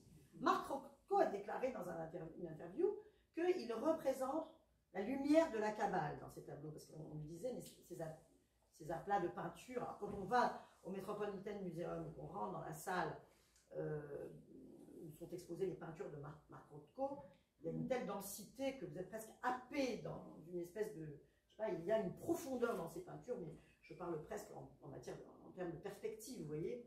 Il y a quelque chose qui s'en dégage qui est assez captivant, en effet. Mais Marc dit qu'il est revenu vers le judaïsme et il dit que c'est le mystère de la Kabbale qu'il a voulu représenter. Voilà, et je termine avec la fameuse de Moïse qui se remet en question, qui ne comprend pas quel est ce Dieu, qui craint, qui est confronté aux hommes qui le répudient, qui l'embêtent, et c'est la nuée, les deux nuées que vous voyez derrière, et ce ciel orageux qui représente les courroux courroux de Dieu, le courroux divin. Vous voyez, finalement, on n'a pas tellement changé de fusil d'épaule du début jusqu'à la fin dans la représentation de Dieu. Dieu est bien représenté, mais pas sous la forme traditionnelle des chrétiens. Je vous remercie.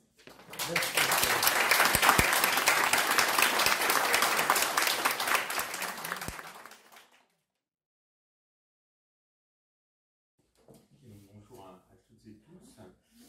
Juste pour commencer, introduire un petit pas de côté par rapport à finalement la présentation liminaire qui pouvait donner l'impression de l'extérieur que finalement on avait une tradition chrétienne homogène, et je vais apporter un peu la contradiction peut-être là-dessus, à savoir qu'effectivement les exemples d'art chrétien qui ont été puisés dans la tradition par François Bottruc remontaient à l'Antiquité, au Moyen-Âge, à la Renaissance essentiellement italienne dans les exemples choisis, avec un petit pas de côté vers le monde orthodoxe russe à travers l'icône d'Andrei Rublev. Et finalement, l'autre, ou la troisième, on pourrait dire tradition, même si on devrait en fait tout de suite utiliser un pluriel, puisque parler de protestantisme au singulier, c'est presque une contradiction interne, puisqu'il y a une grande diversité, y compris sur cette question, on va y revenir, du rapport à la représentation du divin au sein du protestantisme. Mais il y a un christianisme, on va dire, qui assume moins, ou en tout cas qu'on pourrait moins insérer, je dirais, dans cette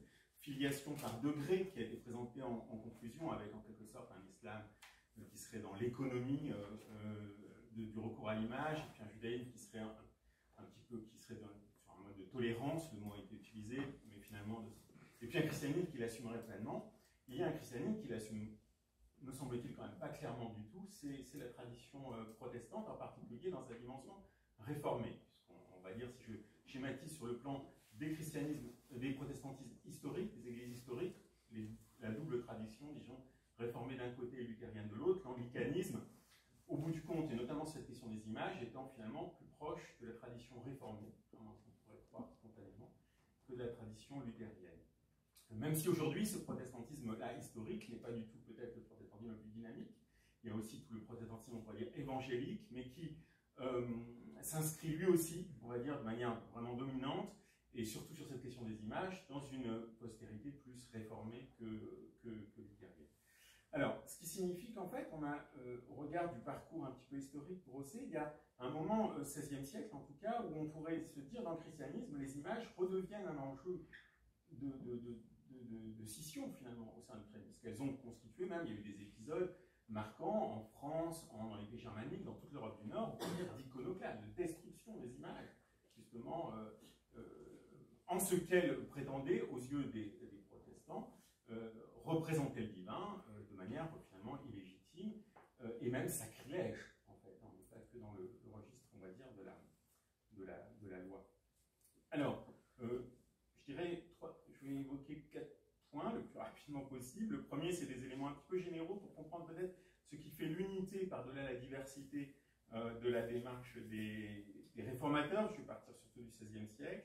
Puis ensuite, les deux grandes voies, alors en caricaturant bien sûr, mais les deux grandes voies que je vous ai dites sur la tradition réformée et la tradition luthérienne, enfin plutôt dans l'autre sens. Puis un petit examen de, voilà, au-delà du XVIe siècle et jusqu'à aujourd'hui, je dirais, malgré tout, par-delà la diversité des protestantismes, très souvent, les temples ou les églises protestantes, on les reconnaît quand même, donc il y a une forme de parenté par-delà la variété. Et puis, je finirai juste par dire quelque chose de un peu paradoxal, mais et là c'est le médiéviste qui parlera, c'est-à-dire qu'en fait, sur les fondements théologiques des positionnements de Luther ou de Calvin, notamment, de Zwingli, des réformateurs du XVIe siècle, en fait, il y a une matrice médiévale très forte. C'est-à-dire que la question, ça se réalise, on pourrait dire, au XVIe siècle à travers la réforme, mais finalement, sur le plan théologique, dès la fin du XIVe siècle, tout est déjà posé, je dirais, des principes qui vont être ceux adoptés ensuite par les réformateurs. Ils ne sont donc pas des innovateurs, en fait, hein, qui vont plutôt radicaliser un point de vue qui émerge déjà à la fin du Moyen-Âge. Le refus des images s'inscrit en fait dans un refus plus général de toutes les médiations, qu'elles soient institutionnelles, c'est le refus du sacerdoce, ou qu'elles soient parfois aussi liturgiques, sacramentelles, c'est le refus de tous les sacrements non attestés bibliquement. Voilà. Et les images s'insèrent dans ce schéma. La deuxième conséquence, c'est que le sola scriptura impose une lecture, on pourrait dire fondamentaliste, si on accepte de débarrasser le terme de ces oripeaux négatifs contemporains, du texte biblique, notamment du commandement qui a été rappelé à l'instant, c'est-à-dire l'image à des fins de vénération ou d'adoration, les deux termes sont utilisés un peu comme synonymes, n'a aucune légitimité et est même sacrilège, puisqu'elle vient offenser le commandement du décalogue. Alors, sur cette base commune, donc il y a une voie vraiment radicale, on pourrait dire iconoclaste, qui se dégage très tôt, hein, c'est-à-dire même au tout début de la réforme luthérienne, quand Luther n'est pas en position hégémonique, il a notamment un vis-à-vis à Wittenberg et Karlstadt, qui est d'emblée sur une position iconoclaste. Puis elle va être prolongée par les réformateurs, Zwingli, Calvin, et puis finalement aussi la réforme anglicane, pour l'essentiel, jusqu'au XVIIe siècle. Et puis une voie qu'on pourrait dire plus libérale, même si le terme est un peu anachronique, avec Luther. Alors, les enjeux théologiques, c'est d'abord la question du sujet de l'image. C'est celui qui nous retient depuis le début, c'est-à-dire qu'est-ce qui est représenté. Et là, c'est vrai que pour les réformateurs, il y a des degrés, bien sûr, de gravité, sacrilège, et représenter Dieu, c'est l'interdit absolu, mais ensuite, il y a des formes de degrés. Et par exemple, il y a une image qui a été perçue comme une figure qui a été perçue assez vite comme la seule légitime, c'est la croix nue, mais par opposition au crucifix représentant le corps du Christ. Pourquoi? Parce que la croix nue est perçue comme un symbole, plus que comme une image, un symbole de la passion. Et en ce sens-là, d'ailleurs, elle renoue avec une tradition médiévale. C'était déjà un débat qui avait eu lieu à l'époque carolingienne. Le deuxième enjeu théologique, c'est sur l'usage de l'image. À quoi sert une image? Troisième enjeu théologique, c'est le langage. Il y a un gros débat, ce qui dévalorise l'image, au-delà même de son côté sacrilège, c'est que pour tous les réformateurs, l'image parle avant tout au sens. Elle s'adresse aux affects. Elle relève par conséquent de la matière et non de l'esprit. Non de la raison, pour reprendre même, hein, elle est du côté vraiment de la passion, hein, de l'affect. Et c'est ce qui fonde son statut d'idole aux yeux ce qu'elle va détourner au lieu d'aider, dans le cadre en tout cas culturel. Et dernier enjeu théologique, c'est la question du lieu.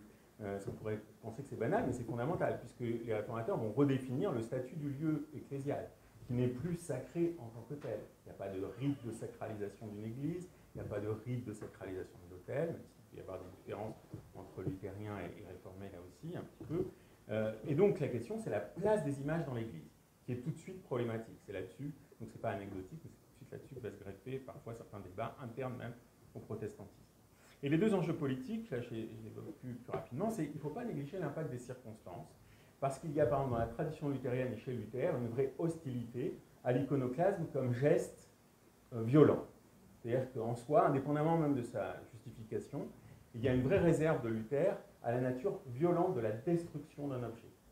Ça, c'est le premier point, ce qui fait que très souvent, on aura des réformateurs qui, par souci, on va dire, de paix sociale, quelles que soient leurs opinions théologiques, vont être contre l'iconoclasme. D'accord ? Et deuxième enjeu historique, c'est la volonté. C'est clairement un enjeu identitaire. C'est-à-dire très vite, ça va devenir un marqueur de différenciation vis-à-vis du catholicisme. Et donc, ça va avoir des enjeux purement, on pourrait dire, politiques. Voilà, pour marquer sa différence avec les catholiques, il faudra de toute façon se passer des images.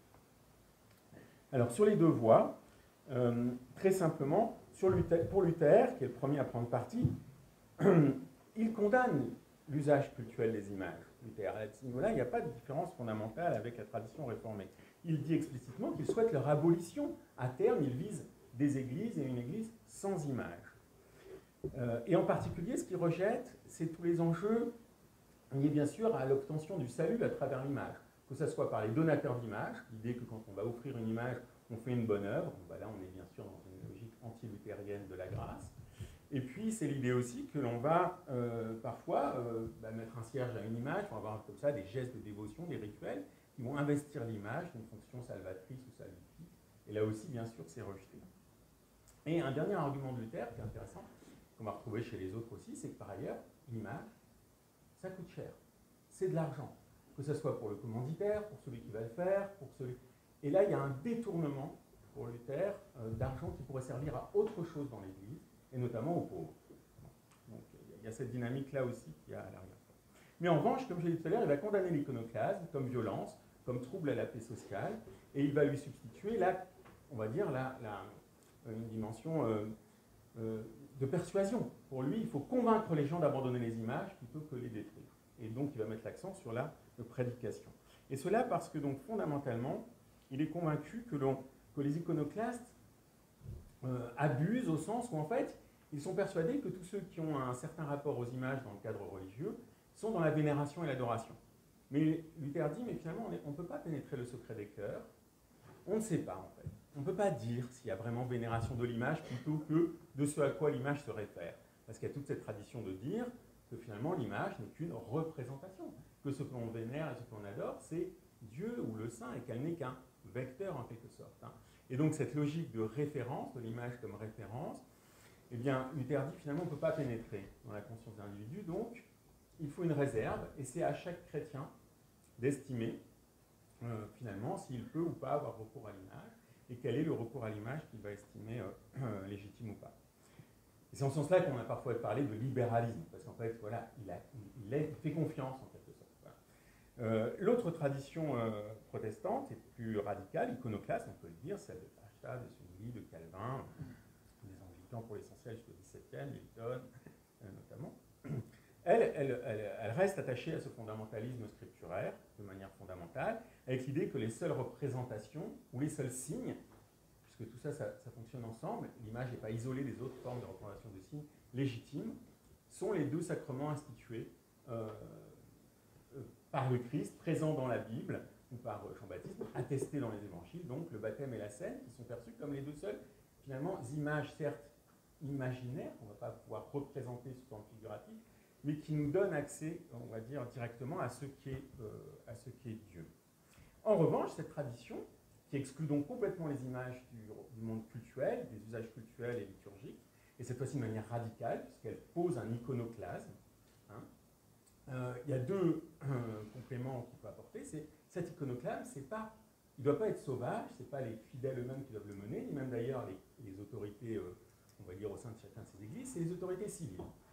Donc il y a un transfert sur l'État, en quelque sorte, de la responsabilité de vider les églises des images pour que ça se déroule dans l'ordre. Ce qui n'empêche pas parfois des poussées de violence, mais en tout cas, il y a l'idée qu'il faut que ça soit quelque chose qui soit politique. En fait. Et deuxième élément, c'est, en revanche, ça n'exclut pas du tout l'usage des images dans un tout autre contexte. On les sort des églises, mais en revanche, elles sont légitimes de nouveau à des fins historiques, naturalistes, y compris chez quelqu'un comme Calvin. Alors l'Angleterre est intéressante à ce niveau-là, parce que souvent on dit de l'anglicanisme, c'est une version de protestantisme très catholicisée, notamment dans les rituels et la liturgie. C'est pas complètement faux, et puis ensuite il y a une histoire de l'anglicanisme qui est compliquée. Mais ce qui est frappant, c'est que dans le domaine des images, en revanche, il y a une première couche XVIe siècle qui est très iconoclaste, qui a détruit énormément en Angleterre, avec le soutien des autorités, notamment d'Élisabeth Ier. Et puis au XVIIe siècle, il y a même un regain iconoclaste au cours des deux révolutions, surtout la première, de nouveau aussi à purger les églises de leurs images. Et quand parfois il y a eu des mouvements, on va dire, de recatholicisation du rite dans l'église anglicane, ce qui est arrivé à plusieurs reprises, au XVIIe, au XIXe, ce qui est frappant, c'est qu'elle a laissé de côté la question des images.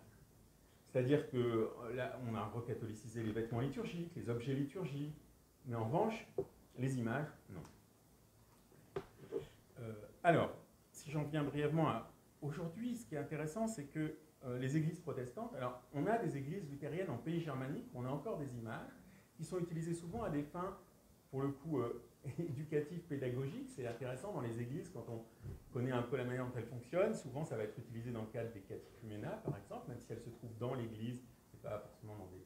Ou bien à des fins, tout simplement aussi, commémoratives ou historiques, patrimoniales. Les églises ne sont pas des lieux sacrés, elles sont ouvertes tout le temps, elles sont visitables, visitées, comme d'ailleurs en Angleterre. Et dans ce cadre-là, on a des images qui sont utilisées à des fins, on pourrait dire, voilà, non cultuelles, non liturgiques. Mais ce qui est intéressant, c'est que même dans la tradition luthérienne, vous allez en Scandinavie, il y a très peu de différence entre les églises luthériennes scandinaves et les églises, par exemple, réformées des Pays-Bas ou de France et les églises évangéliques américaines. C'est-à-dire qu'on a parfois un registre décoratif médiéval, paradoxal que ça puisse paraître, néo-gothique, gothique, mais uniquement décoratif. Et les seuls éléments qu'on va retrouver en termes de représentation se réfèrent, implicitement ou explicitement, au sola scriptura. On peut avoir des croix nues, on n'aura pas de crucifix. On a très souvent des représentations de la Bible, c'est-à-dire de l'objet Bible, du livre ouvert, des versets bibliques, qui peuvent être même parfois portés sur les murs.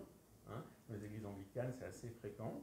Des représentations des tables de la loi, voire des signes qui renvoient à la tradition juive, à l'art juif qui était évoqué tout à l'heure, des menorahs qui figurent dans des temples, des tétragrammes en hébreu, parce qu'on a aussi les inscriptions, les versets bibliques peuvent être dans la langue vernaculaire, ou bien en hébreu, ou en grec. Donc avec cette idée qu'on reste dans une forme d'archéologie du texte, dans la visibilité.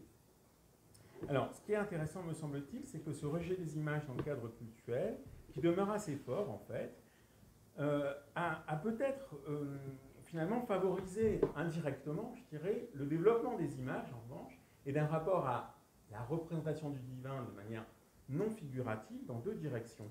Ce qui est frappant, c'est que... Alors bon, bien sûr, il y a toute une tradition iconographique, et on aurait pu en mobiliser beaucoup, qui dialoguerait avec tout ce qu'on a vu jusqu'à présent, à des fins privées et domestiques. C'est-à-dire que dès le XVIe siècle, plus encore au XVIIe et XVIIIe siècle, vous avez bien sûr des peintres en pays protestants qui peignent des sujets bibliques. C'est-à-dire qu'on est dans une logique d'illustration très souvent biblique, dans un cadre soit catéchuménal, soit domestique. Vous avez toute une iconographie biblique dans les intérieurs protestants, dans les familles protestantes, où qu'on ait des Bibles illustrées, ou qu'on ait des tableaux, bien sûr, qui vont servir à développer une piété familiale et domestique, mais non cultuelle, voilà, qui vise à l'enseignement de la Bible, à la transmission de la Bible, comme on lit la Bible parfois en famille. Bon, on peut citer bien sûr Rembrandt, par exemple. Là, il y a toute une iconographie religieuse de Rembrandt, mais qui n'était pas à des fins cultuelles.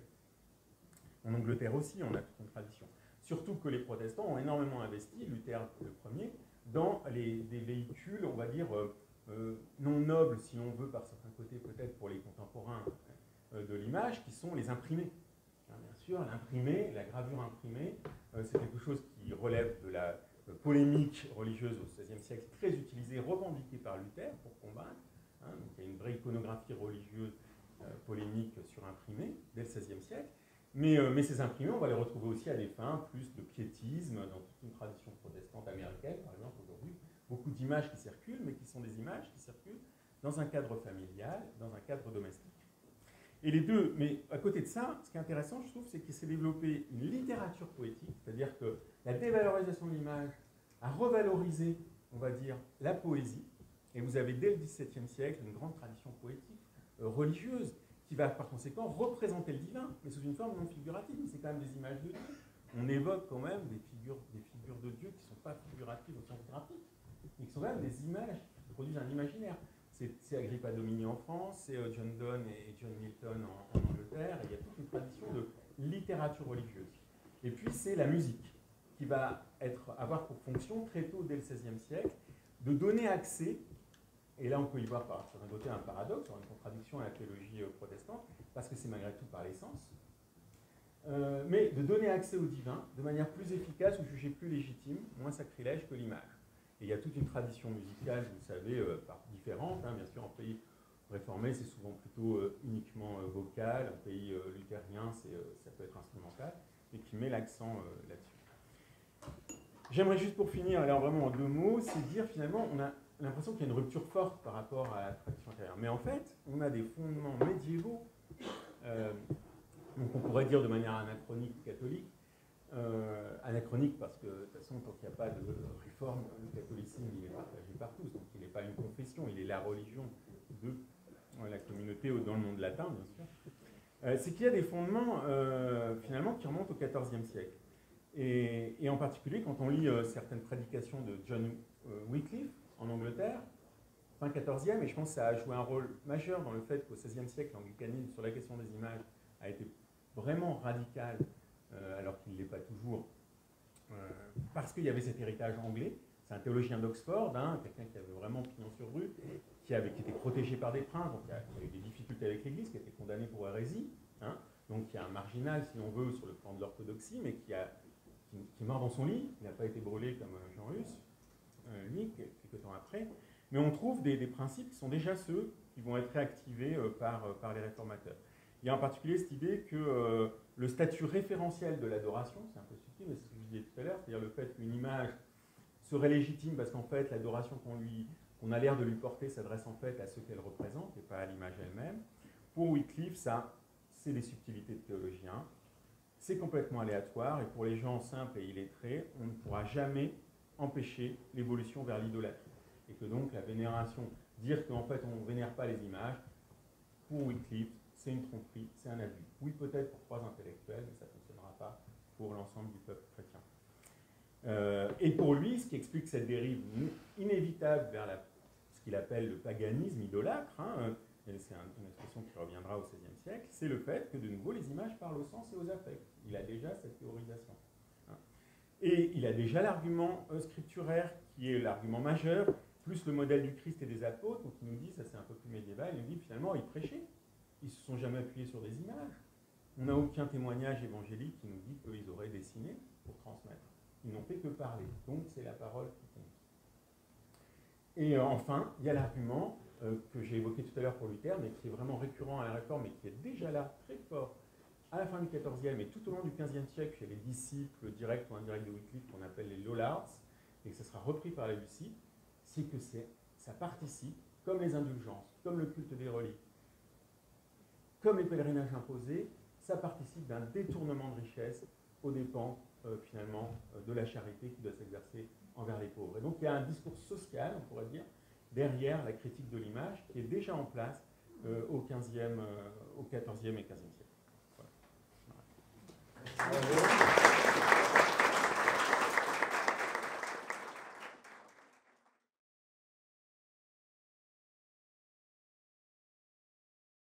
Il y a toute une tradition au XVIe, XVIIe siècle de gravures qui viennent, alors soit de gravures tout simplement qui circulent sous forme de gravures, soit de livres illustrés, de bibles illustrées. Il y a beaucoup de bibles illustrées, et qui là vont servir, mais de nouveau pas dans un cadre. Alors, ce qui est très frappant, c'est que quand on a des images ou des textes qui évoquent, parce qu'à partir du 19e c'est plus fréquent, mais avant on en a très peu, mais on sait que sur la table, dans les églises réformées, on a un livre ouvert, on a une Bible ouverte. Et on a des précisions dans certains, où la Bible doit être ouverte, mais ça ne doit pas être une Bible illustrée. Et donc, implicitement, ça nous dit que l'interdit de l'image pèse jusque-là, dans le lieu cultuel, mais ça nous dit aussi que donc circulaient beaucoup de Bibles illustrées. Puisque si on se préoccupe de la précision, voilà. Mais ces Bibles illustrées, elles servaient où? Elles servaient dans le cadre catéchuménal ou dans le cadre domestique et familial. Donc il y avait une sorte de partition sur le sens, au bout du compte, de l'image. On était dans l'image éducative, dans de l'image... et d'ailleurs, sur le plan après iconographique, on peut avoir de l'iconographie assez proche de ce qui se faisait en tradition catholique. C'est-à-dire, on n'a pas... alors, plus juive, en hiérarchie, c'est clairement plus juive. C'est-à-dire qu'on voit même chez Rembrandt, enfin, je veux dire, il y a des images, je ne sais pas si vous voyez le tableau, un des tableaux les plus célèbres sur les pèlerins d'Emmaüs, il y a des éléments qui sont très proches, on va dire, de certaines traditions juives, sur le refus du regard, par exemple, l'occultation du regard. On va voir les disciples, on ne va jamais voir le Christ. Je crois qu'il y a quelque chose de plus important, c'est que dans deux mêmes images produites au même moment, dans le même lieu en France, par exemple, je pense aux tapisseries, par exemple, avec le même sujet, par exemple, Moïse au buisson ardent. Quand c'est destiné à un chrétien, Dieu est représenté. Quand c'est destiné à un protestant, c'est les flammes. C'est une constante. Par exemple, les choix des thématiques.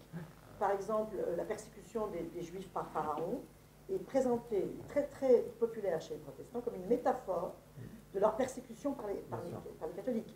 Et donc, il y a toute une iconographie qui vient, d'une part, porter un peu, doctrinalement d'abord, et puis historiquement, qu'enduraient les protestants, et du coup, il y a un parallélisme avec les souffrances des Juifs. Il y a la même période où il y a le retour, c'est l'humanisme, le retour à l'hébreu, au texte, etc. Et cette espèce de distance avec l'Église qui va rendre les protestants très très proches dans la manière de pratiquer leur culte que les Juifs contemporains qui ne font, je ne l'ai pas dit tout à l'heure, bien sûr à partir de l'ère moderne. Au Moyen-Âge, on ne sait pas trop, mais même on pense que le Moyen-Âge c'était pareil. À partir du Moyen-Âge, en Occident chrétien, pour les Juifs, jusqu'au XXe siècle quasiment, les lieux de culte juifs sont dépourvus d'images figuratives. Complètement. Donc je pense que là, il y a un rapprochement entre les deux religions à ce moment-là pour des raisons historiques. Et je pense même que dans nos souvenirs, il y a même des graveurs, enfin comment dire, il y a des échanges très concrets, des collaborations très concrètes. Dans la gravure, il y a beaucoup d'emprunts. Ouais. Les Agadotes reprennent beaucoup de la gravure des protestants. Parce qu'il n'y a pas de Dieu représenté dans la gravure protestante, ils peuvent absolument l'adopter et les placer dans les Agadotes juifs qui circulent au moment surtout au XVIIe, italien et hollandais. Oui, tout à fait. Je voulais dire aussi que, excusez-moi, juste une dernière phrase, pour ce qui est de la liturgie de la poésie et de la musique, on a le même courant qui se marque très très fortement chez les Juifs d'Orient à partir du Xe siècle, au contact avec l'islam, justement. L'islam qui arabise beaucoup et qui va donc enseigner le Coran, etc. Et donc, pour ce faire, va vocaliser ces Corans pour justement arabiser cet immense territoire qu'avaient conquis les musulmans. Les Juifs étaient bienvenus avec le statut de dhimmi, certes, mais quand même qui les protégeait pas mal. Et surtout, ils faisaient des transferts de savoir dans l'administration très importants. Et donc, les Juifs, au contact des musulmans, parmi lesquels ils vivent finalement beaucoup mieux que parmi les Byzantins avant, les Visigoths et les chrétiens, eh bien, ils vont plonger aussi dans le même type de processus. Et comme ils ne font plus d'art figuratif au contact de l'islam, ils vont déployer la poésie rabbinique et liturgique.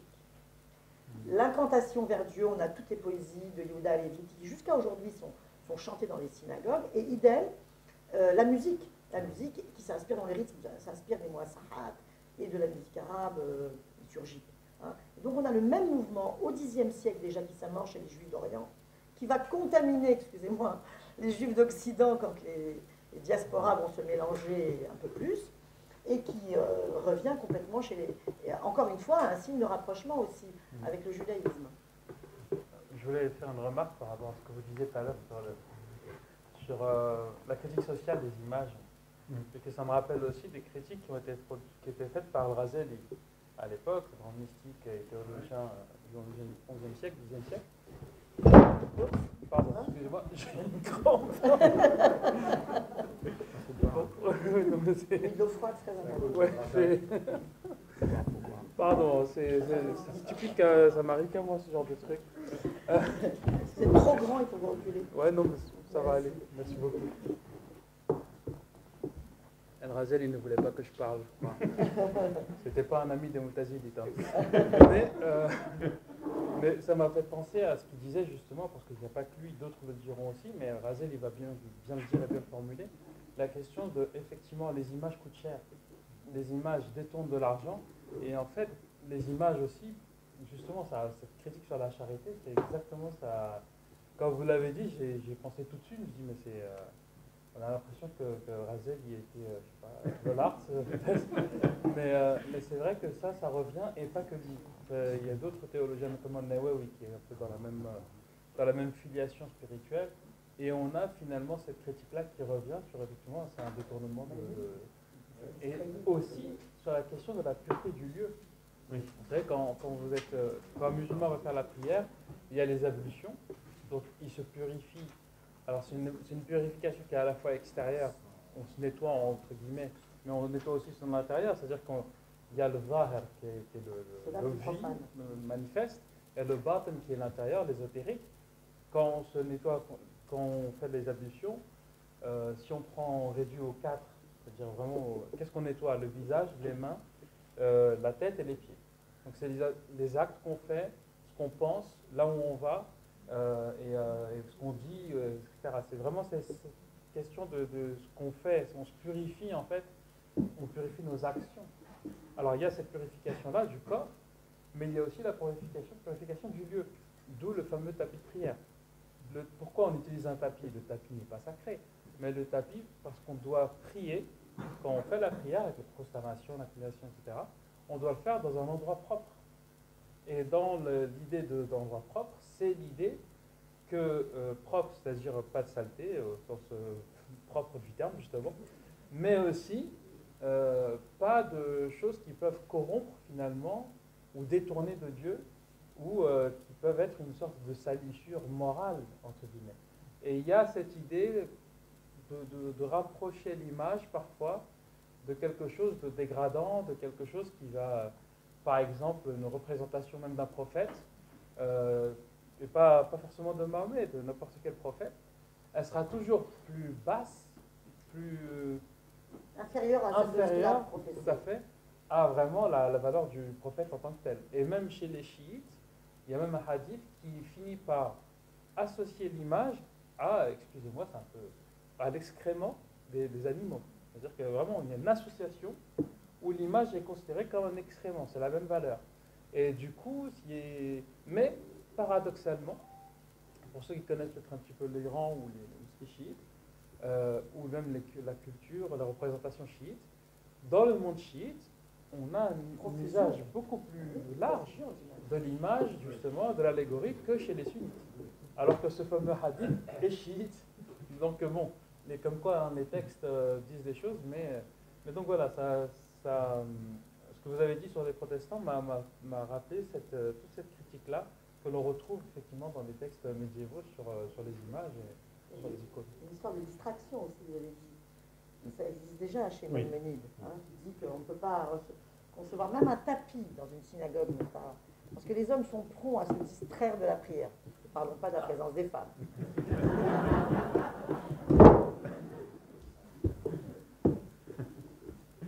un peu peur. Hein. À l'intérieur de la synagogue. Ouais.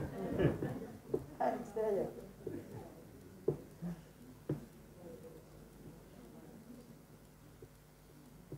Est-ce que vous avez d'autres questions à vous poser? Vous en avez 15 ou 16. Peut-être une encore alors. Oui, non, je leur écrirai. Mais il y a une chose qui m'est venue aussi à la pensée, c'est de savoir si une réaction comme celle des réformés aura profité finalement à la montée en puissance du rôle qui a été confié progressivement à l'art abstrait au XXe siècle. À savoir, au fond, une forme d'art qui, à cause de sa structure non désignative, évite la fixation idolâtrique.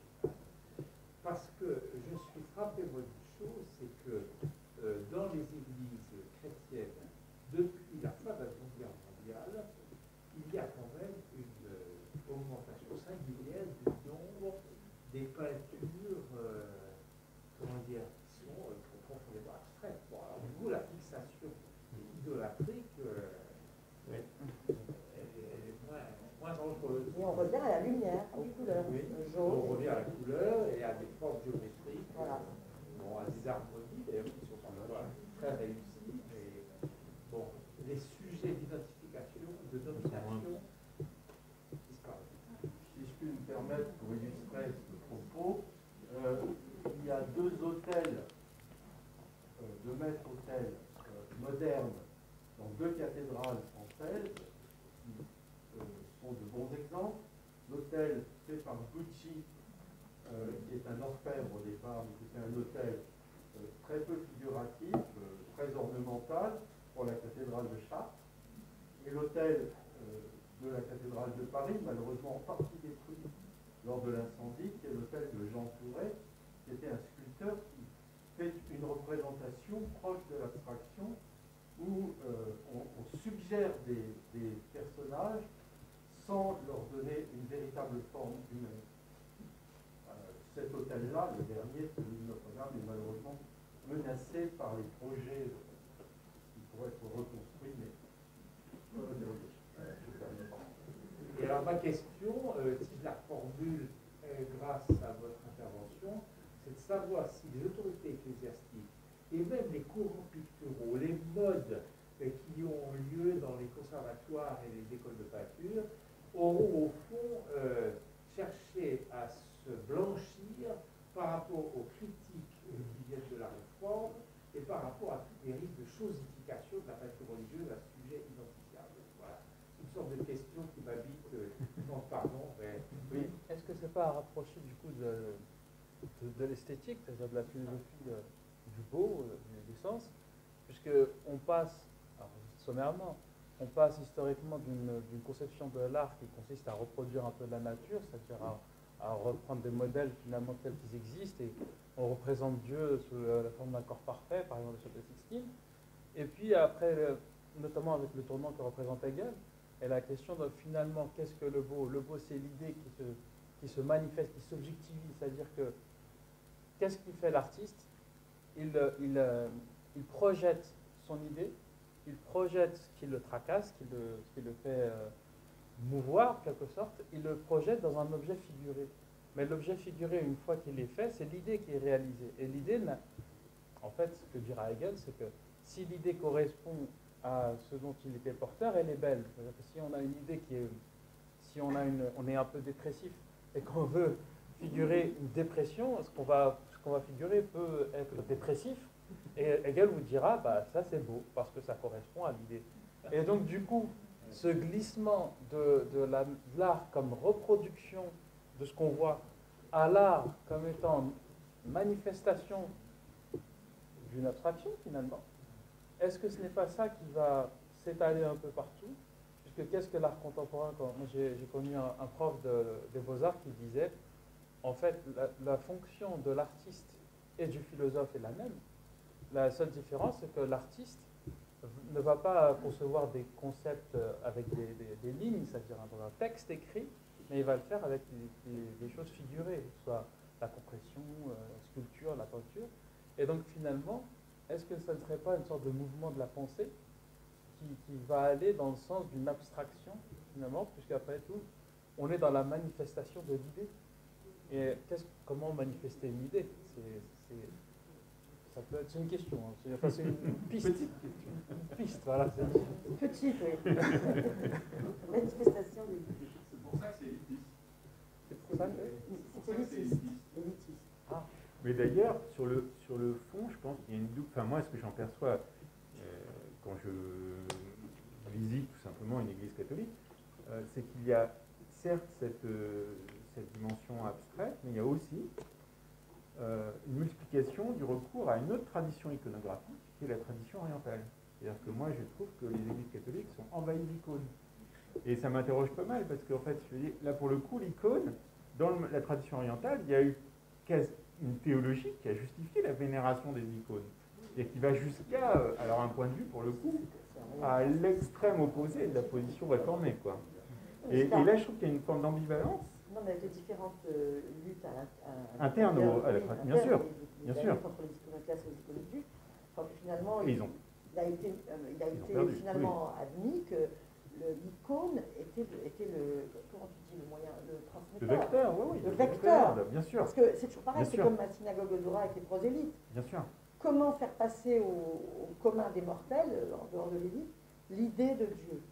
Eh bien, voilà ce qui rapproche le plus de l'idée emblématique et fantasmée de Dieu, sans pour autant qu'elle soit la réalité. Parce qu'en vérité, une icône n'est jamais sacrée. C'est ça qui fait la force de l'icône, à mon avis, qui explique la réception de l'icône, c'est que ça permet de se débarrasser de la question de la représentation naturaliste de la nature, qui est celle de la tradition iconographique occidentale et notamment catholique, au profit d'une représentation qui reste figurée, donc qui est moins élitiste, on pourrait dire, que l'art abstrait, parce qu'il y a une lisibilité qui est quand même plus... Voilà.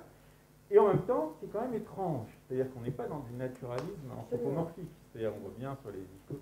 Et qui en plus est relativement, enfin même si je sais bien, je caricature affreusement, mais qu'il y a des évolutions dans la représentation iconique, mais de l'extérieur, il y a une homogénéité de ces aires iconiques beaucoup plus grande que de la tradition, quand on compare une peinture du XIIIe siècle et une peinture du XVIIIe siècle en Occident. Où là, voilà. Alors qu'une icône du XIXe, et la distinguer d'une icône du XIVe siècle, il faut avoir un œil averti, quoi, surtout qu'il y a des logiques de reproduction des modèles, enfin bref, c'est pas si évident que ça. Quoi. Et donc il y a une forme d'intemporalité de l'icône, plus elle représente, mais en même temps, sans être naturaliste, et je trouve que ça la relégitime pour un certain rapport au sacré de l'Église catholique, en tout cas, j'ai l'impression. Moi, c'est plus ça qui me frappe que l'art abstrait, quoi, quand je pense qu'aujourd'hui, dans un lieu culte catholique. C'est cet envahissement par une autre tradition, comme si c'était un peu le refuge. Parce qu'effectivement, défendre les statues de Jeanne d'Arc sulpicienne, c'est plus compliqué, quoi, on voit bien. Alors qu'une icône, ça permet d'avoir de la sacralité représentée. Et aussi, c'est le modèle qui revient, c'est comme une espèce d'intemporalité qui pratiquement enracine encore plus profondément l'idée de la croyance. Du sacré, Du sacré, absolument. Oui.